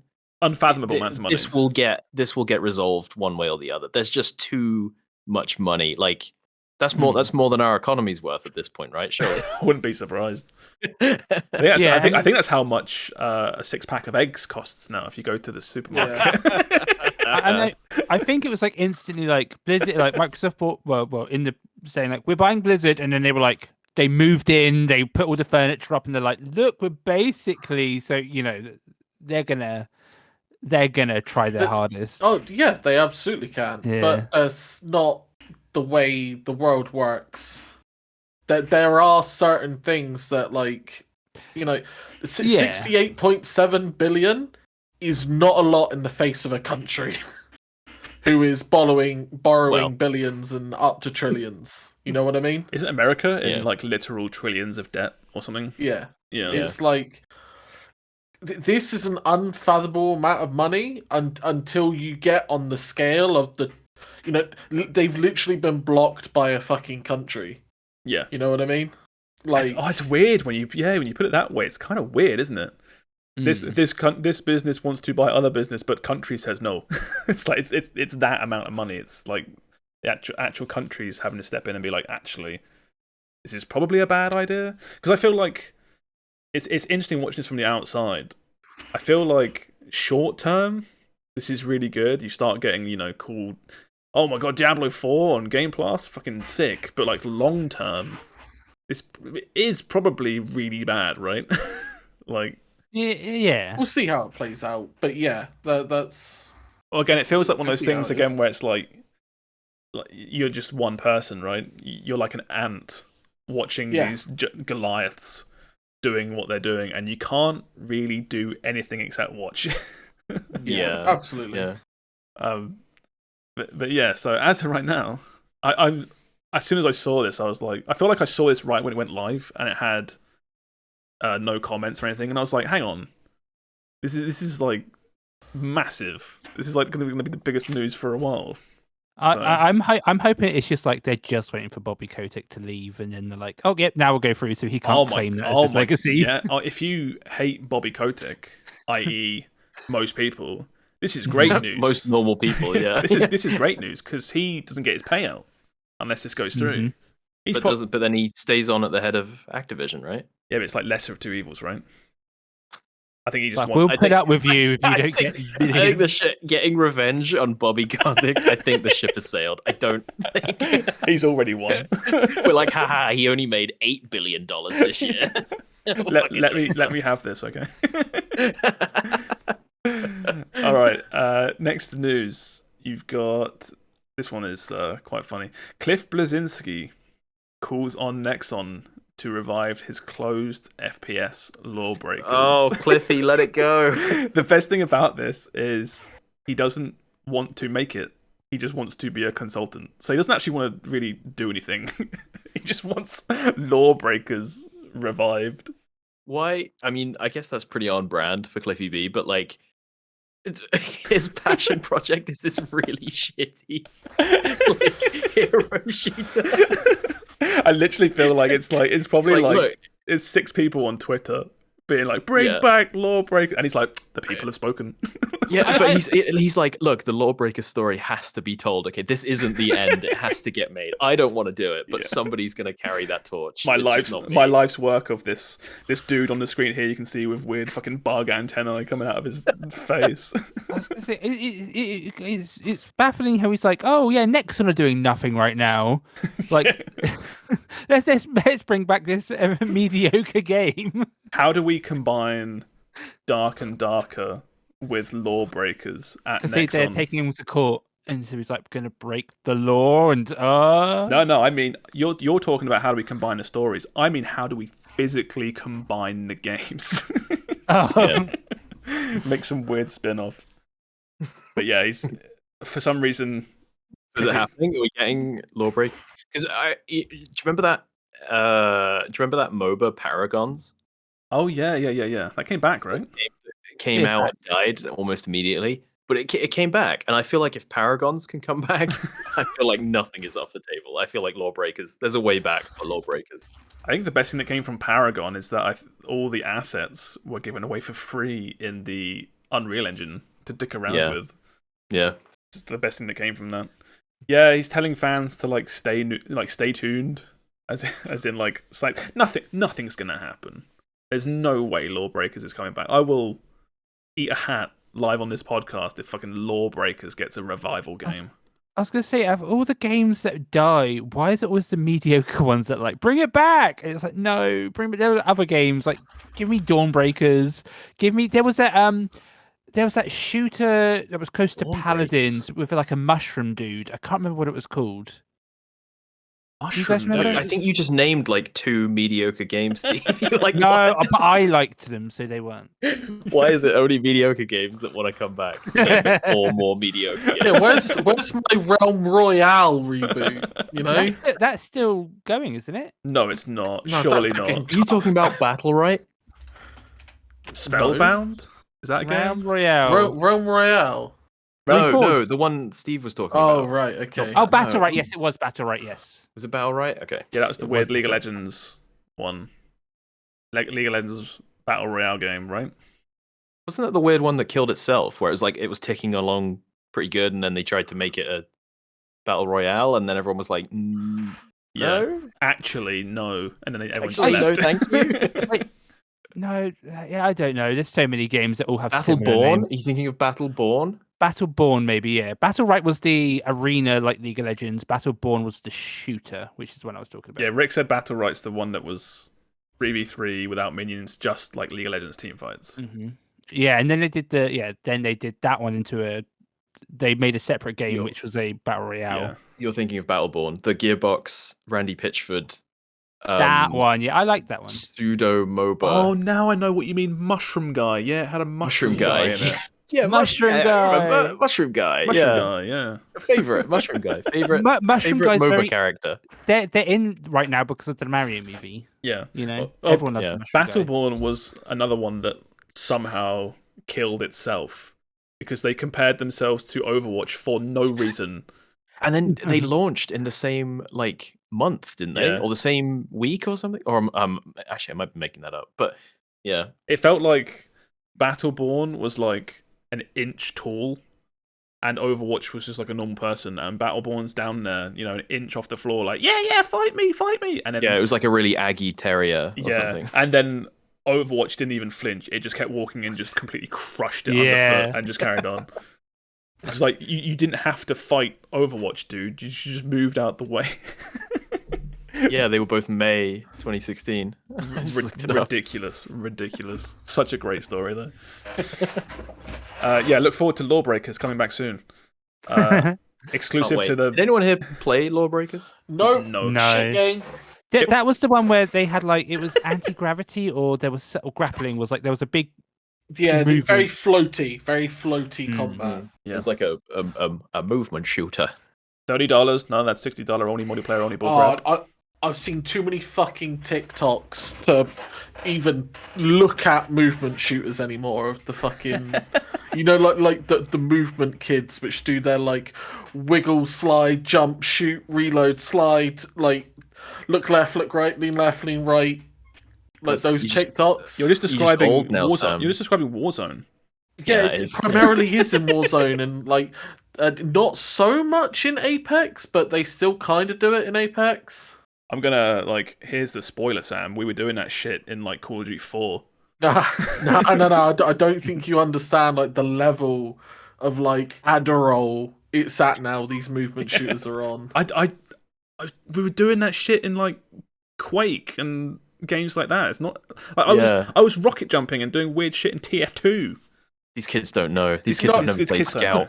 I'm gonna get you some clips, Josh, and I'll show you the fucking difference. All right. No, I was fucking switched on in TF2. I'm telling you, I was doing all kinds of crazy shit. I was rocking out to Pendulum, doing like rocket jumps and reflecting shit with pyro and I don't know. I was listening to Pendulum. What I'm trying to say is I was really cool, and now I'm not. Alright, last few stories. What we got here?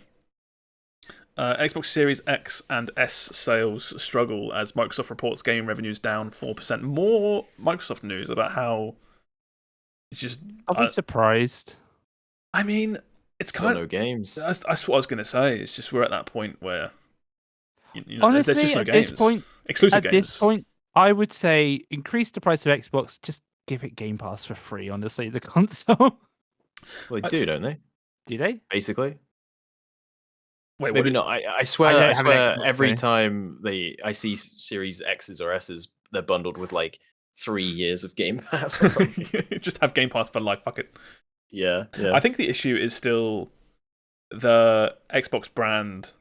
It has exclusives. There's nothing. I feel like there's nothing on the level of a PlayStation or Nintendo. Like, holy shit, this comes out and I cannot wait. This is going to be amazing. It's always with Xbox though. It's always like they always put their exclusives on PC as well, and it's like no one's going to buy your console then. Well, no, but I don't think that's true. I don't think it's true either. I just think they're really struggling with exclusive games. Period. For us, we're not going to buy Xboxes, but most people don't care about that. I don't know. It's just like if I'm looking at a console, I'm like, well, PlayStation 5 has Final Fantasy 16. It had God of War. It had like Horizon. Does Xbox have any exclusive games? That's the point. Yeah, but that's somebody's Forza. So Forza is somebody's God of War or somebody's Last of Us. I do think sort of like divorcing myself from PC and looking at just a PS5 versus a Series X. I do see just broader stuff on PlayStation, I think. Oh yeah, for sure. Well, because I guess, yeah. It's just like, there's Forza, but it's also like, I know it goes completely over our radar, but like Gran Turismo is doing its thing.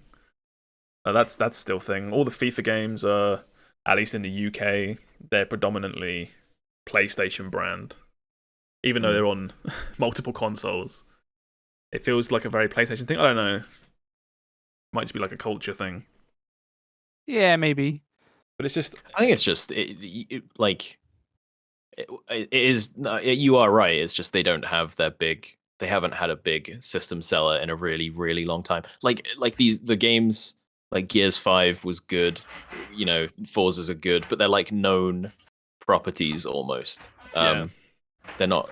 It's not like, I have to experience this on this console sort of thing. Well, I mean, it's kind of funny how it's like if they had actually got Blizzard games, they probably would have made them exclusive on Xbox. It kind of goes hand in hand with the story earlier, right? Where it's like, if they put a lot of eggs in the basket of we're just going to buy a bunch of exclusives, and then they can't, or it's massively delayed. And it's that combined with so many. I feel like. I don't know what to describe, like micro misses. I mean, they're massive problems, but just stuff like Halo being the flub of a launch that it was. Yeah. Just lots of little things like that. Yeah. It's like a bunch of exclusives come out. Yeah, it has exclusives, but if they're all like 7s, 8s, like Metacritic, like nothing stands out. I don't know. It's just a weird spot to be in. Yeah. But yeah, that was. We need that. I feel like we've been hearing they've bought all these studios like a while back now, right? Yeah. And I still feel like it's like, oh, these games, they're all right around the corner. Yeah. That's like, but what are we seeing? What's Rare up to? Nothing. What is that Fable re-release? That Fable game. I think it's dead. I think we'll never see that again. I don't think we'll ever see it again. I think you might see a Fable game in the future, but it'll be a new one, and you'll be like, hang on, no. I was there like 6 years ago. Where's the last one? You were making something else. Where's that Fable? Yeah. You like Fable comes back and it's like a racing game or something. You're like, hang on a minute, no, something's changed. Did they buy? I can't remember. Did they buy Team Ninja, or was that Sony recently? I've already forgotten. I think they did. Yes, because they own like Hellblade, Senua's whatever. The next one is PC and Xbox exclusive. I think they did. Yeah, I think you're right. But yeah, they've had like small hits, right? Like I feel like people skip over Ori, but those games were fantastic. But I agree. I love Ori. I think those games are amazing. I'm not sure if they're system sellers for the average person. No. That's what I mean. They're not the big things aren't there, but it's not like they're having these hits, but they're not of the same scope. And do I buy an Xbox Series X for Ori, or do I buy a PS5 for Final Fantasy 16? Yeah, exactly. Because those are the questions that people will ask, and that's the stuff that's being thrown in their face when you go to like look up advertising stuff.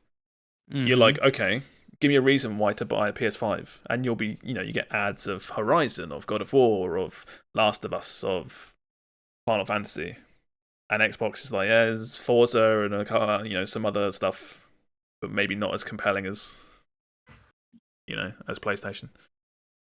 And then Switch just sits on the side doing whatever it wants because it will just keep selling forever anyway.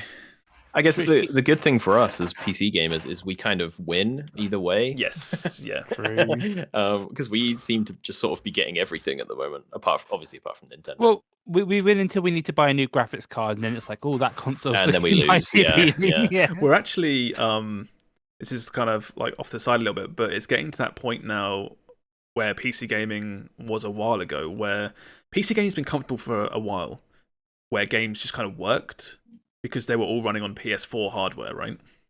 Yeah. And yeah, we can run that. My 1070 does fine. It can run this because it's on PS4. And I have no doubt I'll be able to play Street Fighter 6 on PC because it's on PS4.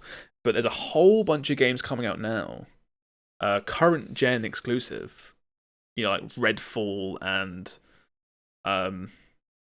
like the Last of Us remake, stuff like that runs on this better hardware. That PCs now, the ports, man, again, really weird, and they're just not running very well.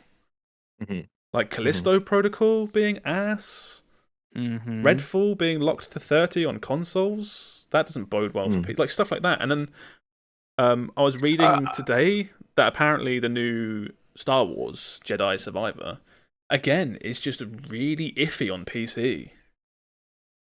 So yeah, but I have a question though. Or is that a port thing? Or it's a port thing, but it is a PC issue. It affects people that are playing games on PC. Whether it's your fault whether it's the dev's fault or not, it's a problem.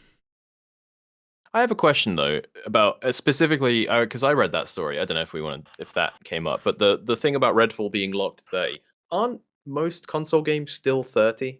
No, so it's been common practice for a while now that games on current gen will have a resolution mode and a performance mode. And the resolution mode will run the game normally at 4K at 30 FPS. Whereas the performance mode will run the game 60 FPS, but will lower the frame rate or something, or the game will look slightly. It won't have ray tracing or something. I hate that. Yeah, I love that because if it means games run at 60 on console, I'm all for it. For me though, I always assumed like console should be like your standardized experience. Like PC can go all over the place. Console should be your standardized experience. But like the fact standard should be 60 FPS. Yes. I was gonna say it feels bad when it's like you can make it look good, but it's gonna run worse. And it's like, should it not just be looking good and running at a decent? But the argument is that, at least from my opinion, the 60 FPS performance modes look good. They do look good. They already, it could look better. It could have ray tracing, this, that, and the other. But I'd rather the game ran at 60. For me, the frame rate is an integral part of the graphics. Like, the graphics pass of the game. And I still wonder, though, how much of that is internet people making a fuss. So your argument being that the average gamer doesn't care about 30 FPS? Yes. Probably, yeah. That would be my. I don't think you're wrong. Yeah, I don't have nothing to back up either way. I wouldn't be. I'm not saying. I think I agree. It's kind of a mess if it doesn't have one. There's no option for people who prefer frame rate. But I still, it's one of those things where I talk to like Erin's sister, and they've just gotten an Xbox Series X. Yeah, and it's like FPS doesn't get mentioned. No, once they just don't care. Yeah. What I will say is, I've had a PS5 since launch. With this whole performance mode and resolution mode being standard, at least up to this point, and as some sort of 60 FPS mode always being on the table, it feels really shit knowing that we might be on the edge of just going away. And I felt like that already, like this early into a generation, when it feels like it hasn't really gotten started yet. When graphics have to get better to sell a game on console, the first thing to go is always the frame rate, I feel. And I hate that. I absolutely hate that. And then would you prefer like the N64 like fog? Just drop the draw distance in half. Just have really aggressive LODs. I want trees appearing in my face as long as it runs at 60. Nice. I definitely had that feeling with the Redfall, where it was like, Redfall's 30 FPS only. I was like, oh, okay, here we go. It's happening again. Because it could be like, next God of War game runs at 30. Look how amazing it looks. It looks ridiculous. It's like, it does look amazing. It's still kind of sad though that it's an action game being played at 30 FPS. So, that's all the stories for the week. Really, there are a few other small ones, but they're not overly important. So we can skip those. You said there's a lot to talk about this week, Steve. Anyway, with upcoming releases. There's some interesting stuff this week. Yeah, what we got? Well, today came out. We have Evil Dead the game. Evil Dead the game. I'm not sure if this is like I think it's Game of the Year edition or something. But this game came out today, and it's like, it's got like multiplayer, it's got co-op. Is this the weird, not like DBD thing, but it's like horde shooter? I believe it says it's got co-op and PvP multiplayer action. But yeah, this game came out today. Was it like might have been early access or something? Yeah. What just happened in that last screenshot? No, don't worry about it. Evil Dead gets weird in those later movies. Don't worry about it.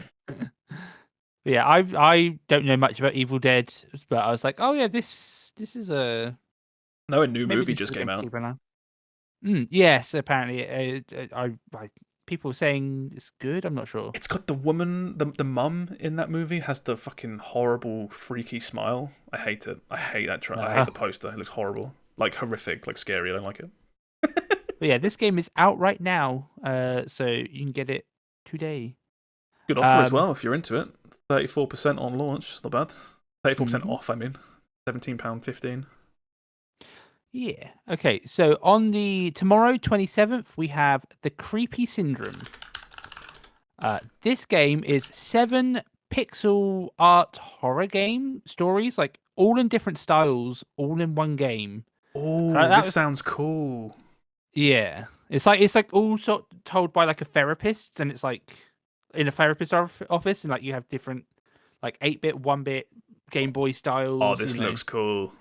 Yeah. After Oh, watching cool. and playing a bit of Faith, the Unholy Trinity. That's the game. I was trying to remember the Trilogy. name of that game the other Yeah. day. I kind of want to try Wait, that. more Yeah, Go yeah. go back to screenshot 4. That one. There's an Among Us there. That's pretty sus. That's pretty sus. Get out of my head! Get out of my head! Get out of my head! I see him everywhere. Okay. Also on the 27th, we have Bramble the Mountain King. This is a grim adventure set in a world of dark Nordic fairy tales. Or fables and fairy tales. Looked kind of interesting. And especially like the Nordic side, it's like got some like creepiness. But also cuteness. It's very, very weird. I get like really weird, like not inside. You know those types of games though. Yes, it does look like Inside. Yeah, yeah. Or I was gonna say I just watched Josh type Bamble the Muppet. It's been a long day. Okay. You can't call him out like that. This is basically this is basically if you can see the video, this is me at my computer right now. I'm at the end of the thumbnail. Yeah, end of a work Just day, wide on coffee, looking like this. Flat flower tiara as well. Right, yeah. Bamble the Muppet King. What else we got? Also out tomorrow is Live a Live, or Live a Live, or Live a Live, or Live a Live. This is the Steam version because this is a Nintendo Switch game. Yes. I've been meaning to play this for the longest time. You know when you don't want to commit to like a really long RPG? Yeah. Mhm. This is it's the HD 2D like Octopath Traveler, but it's apparently it's a remake of like a very old Japanese game. It's a Super Nintendo game from decades ago. Yeah, and it's like 7 different timelines and whatnot. So yeah, and each it's similar, but from what I understand, each timeline, each story is slightly different in the way it plays. yeah, It's not all just turn-based RPG. There's like some weird stuff in this game. it's like this game for me is like if it comes to sale, if it goes on sale, or if it comes on Xbox Game Pass, I'll give it a try. Yeah.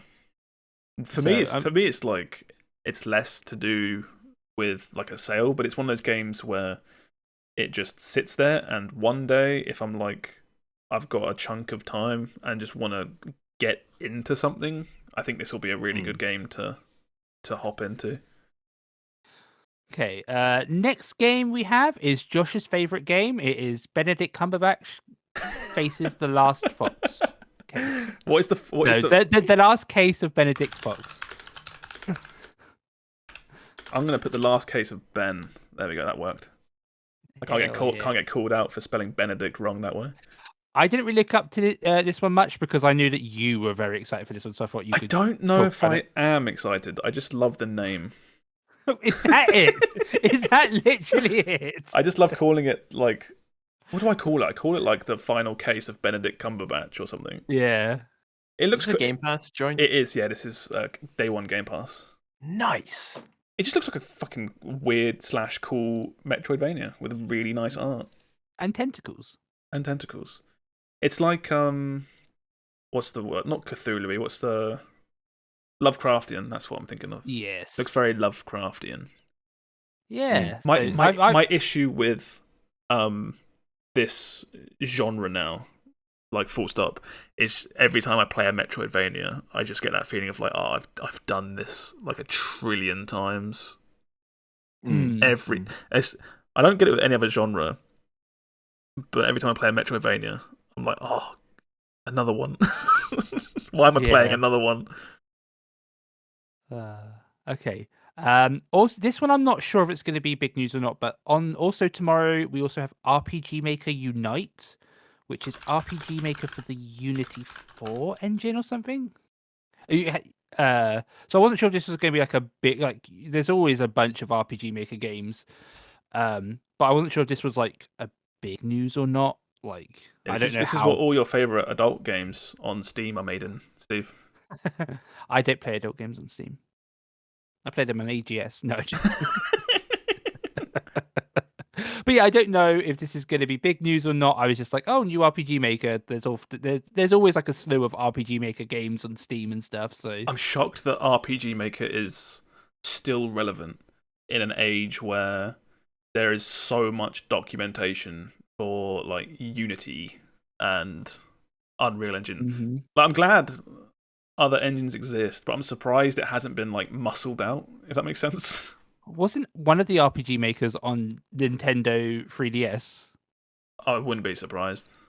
So, okay. On the 28th, we have Jedi Survivor. Nice. I've been seeing a bunch of reviews for this game coming out today, and it's getting like 9s and stuff. So looking decent. It's looking decent. I never played the first one. Did anyone play the first one? Oh, first one's great. I played the first one. It was. Where did you play it though? Because I heard on PC it had performance issues or not. I think. Where did I play it? I must have played it on PC. I think. Did you rent it? No, maybe I rented it. I can't remember. I have played this though. Not this, the first one. I mean, yeah, really good. The first one. It was.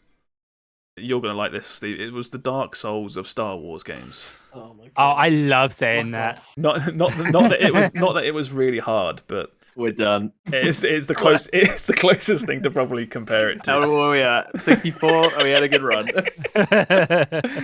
Yeah, it's like speaking of Metroidvanias, the first one was very Metroidvania-ish.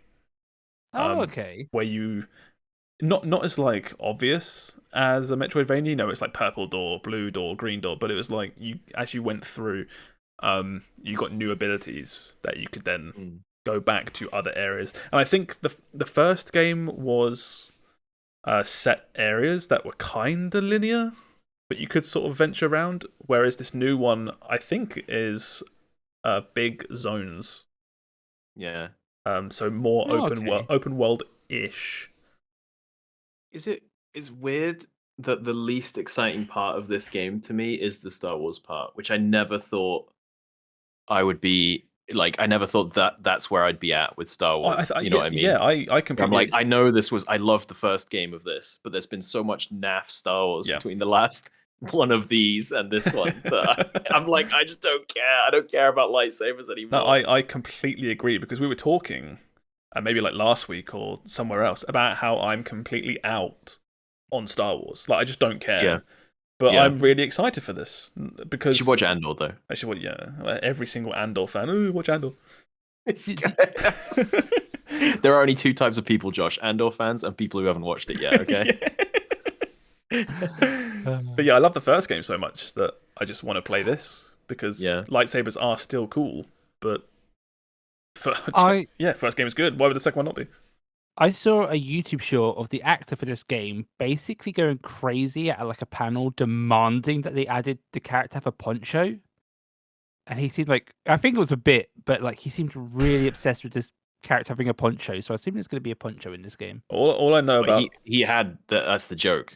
All he wore was ponchos in the last one. Oh, okay.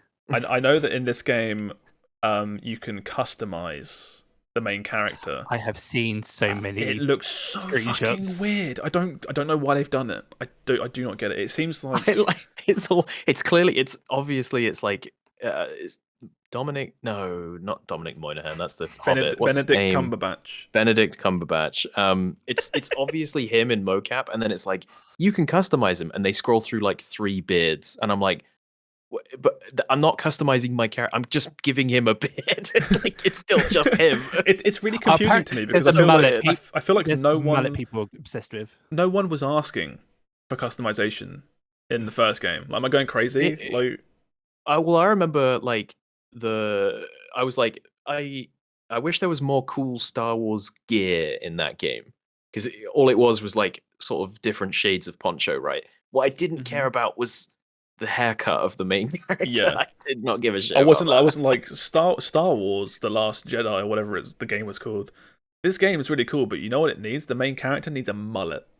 Like that's what we need. He needs like a Dr. Disrespect mustache and mullet. That's how I want to finish this game.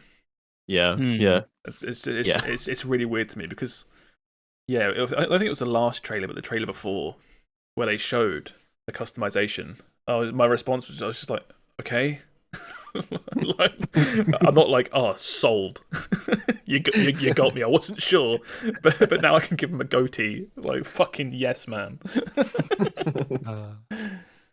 Yeah. Okay, so for the next day on May 1st, this one might get some of you excited. We have Ethereal Echoes of Yore.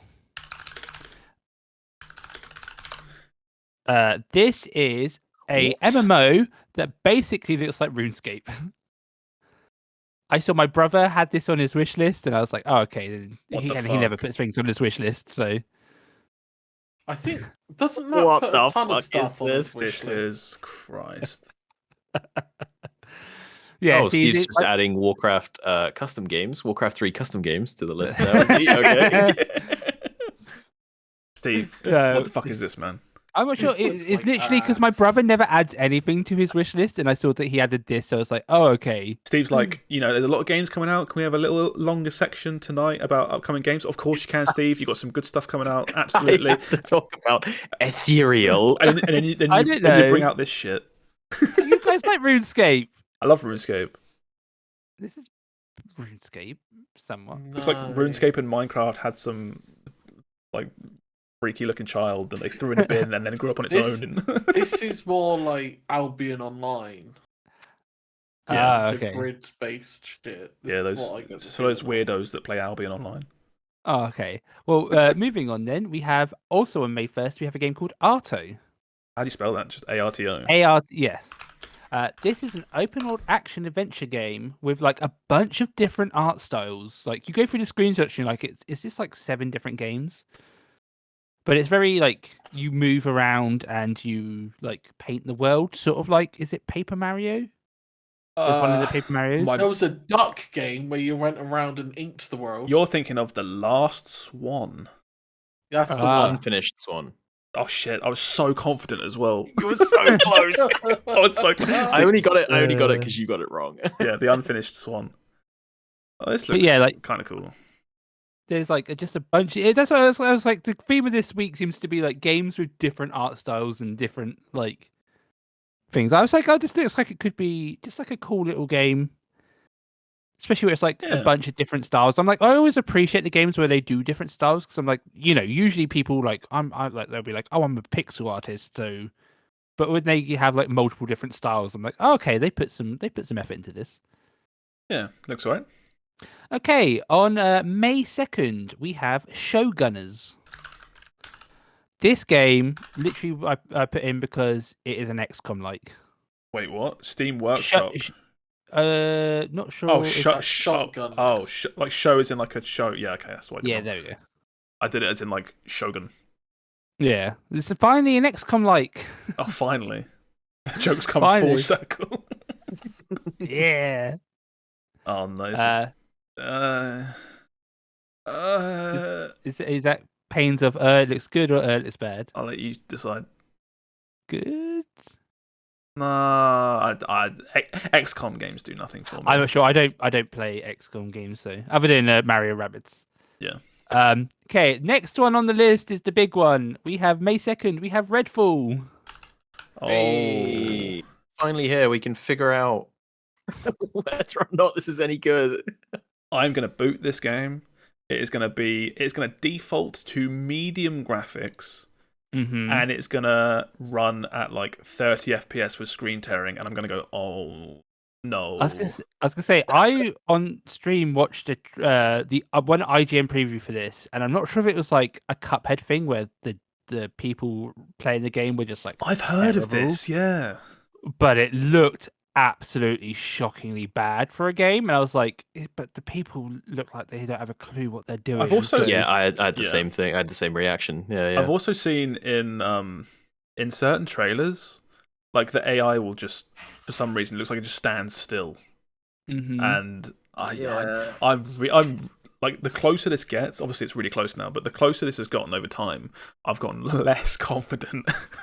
In this game, this game's no confidence. Yeah, it's Arcane though. They never miss, apart from the last games they made. Yeah, it's on Game Pass. We have to try it. This is to like bring it back though to like Xbox exclusives. This is another like quote unquote big Xbox exclusive that may It or may probably will not. flop. I'm not going to make any drastic, claims about I how will. good It's gonna fail hard. But yeah, we'll see. Yeah. We'll see. Okay. This one I wasn't sure if it was going to be a big game or not. Also on May 2nd we have Age of Wonders 4, and I'm like, is that like from the Age of Empires people? No. Okay. This one. This looks like this one. Yes, this is it. This is a Civ-like style game. Oh, okay. It's the easiest way to describe it. Big zoomed out combat, map. Yep. Yeah, the combat is a little bit different to Civ.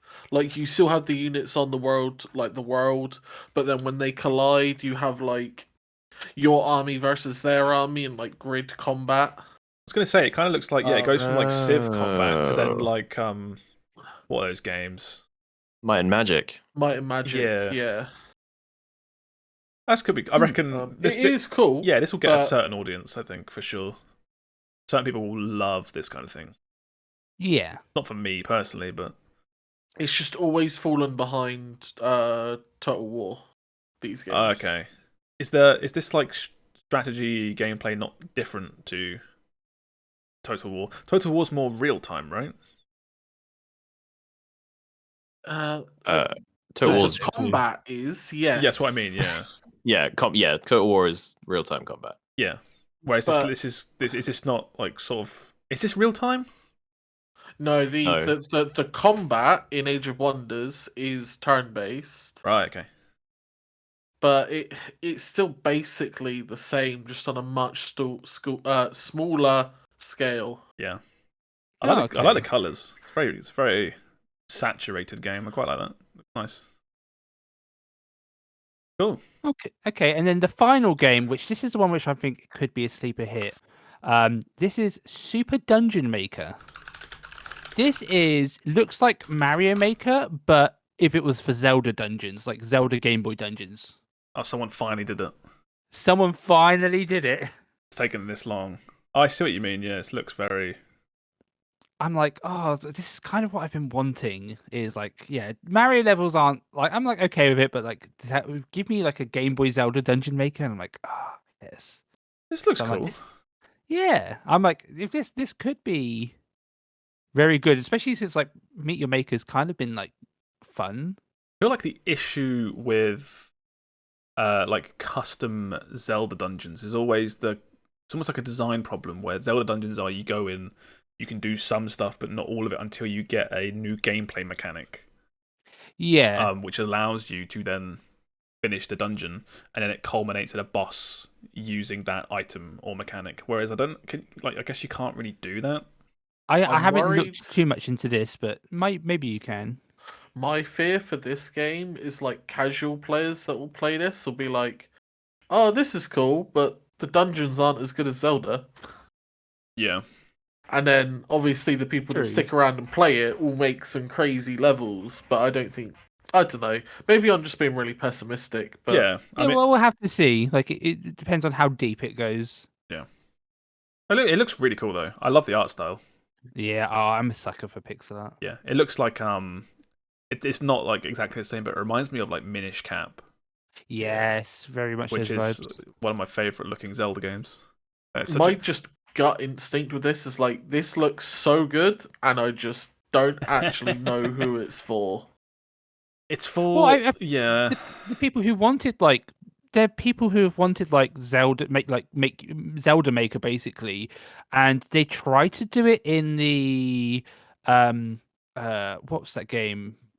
The Link's the Awakening game remake. Yeah, that one. But it just was not good. In that game, it was too basic. Whereas this one looks like you can at least do a lot more in it. So we'll have to see. It's kind of weird because I feel like playing like a classic Zelda game with dungeons. Mm-hmm. Like a dungeon always felt like pudding, right? You have the core Zelda gameplay loop of like the overworld and doing story stuff and exploring, and then you do a dungeon. And a dungeon's the really cool bit where you get to go in and see what they've designed and have fun. And then I really like that.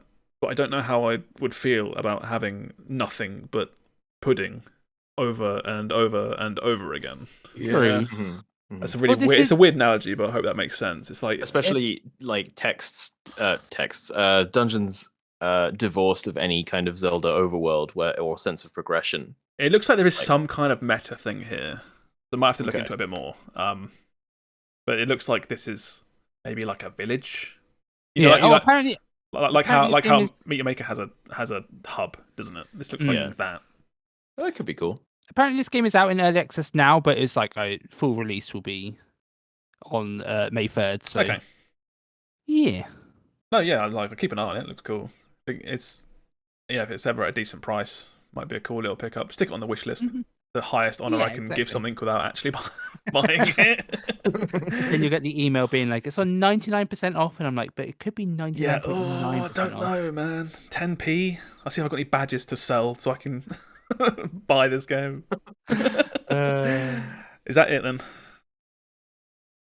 That is it, yeah, for the week. Are you sure? I mean, we only had 15 games coming out. Are you... I think that's it. I could have added more. Well, this is where it all starts getting a bit mad now in terms of AAA releases. Games, right? Yes. Oh, we got Zelda. We got Street Fighter, Diablo. It's gonna be crazy. Well, for me, it was always like Star Wars leads into Zelda, leads into Street Fighter, leads into Diablo, leads into Final Fantasy. This was the start point for me. So, Diablo. That's it for me. Just Diablo. I'm so excited for Diablo. Good lord. It looks hella good. It looks so good. All right, we'll wrap it up here then.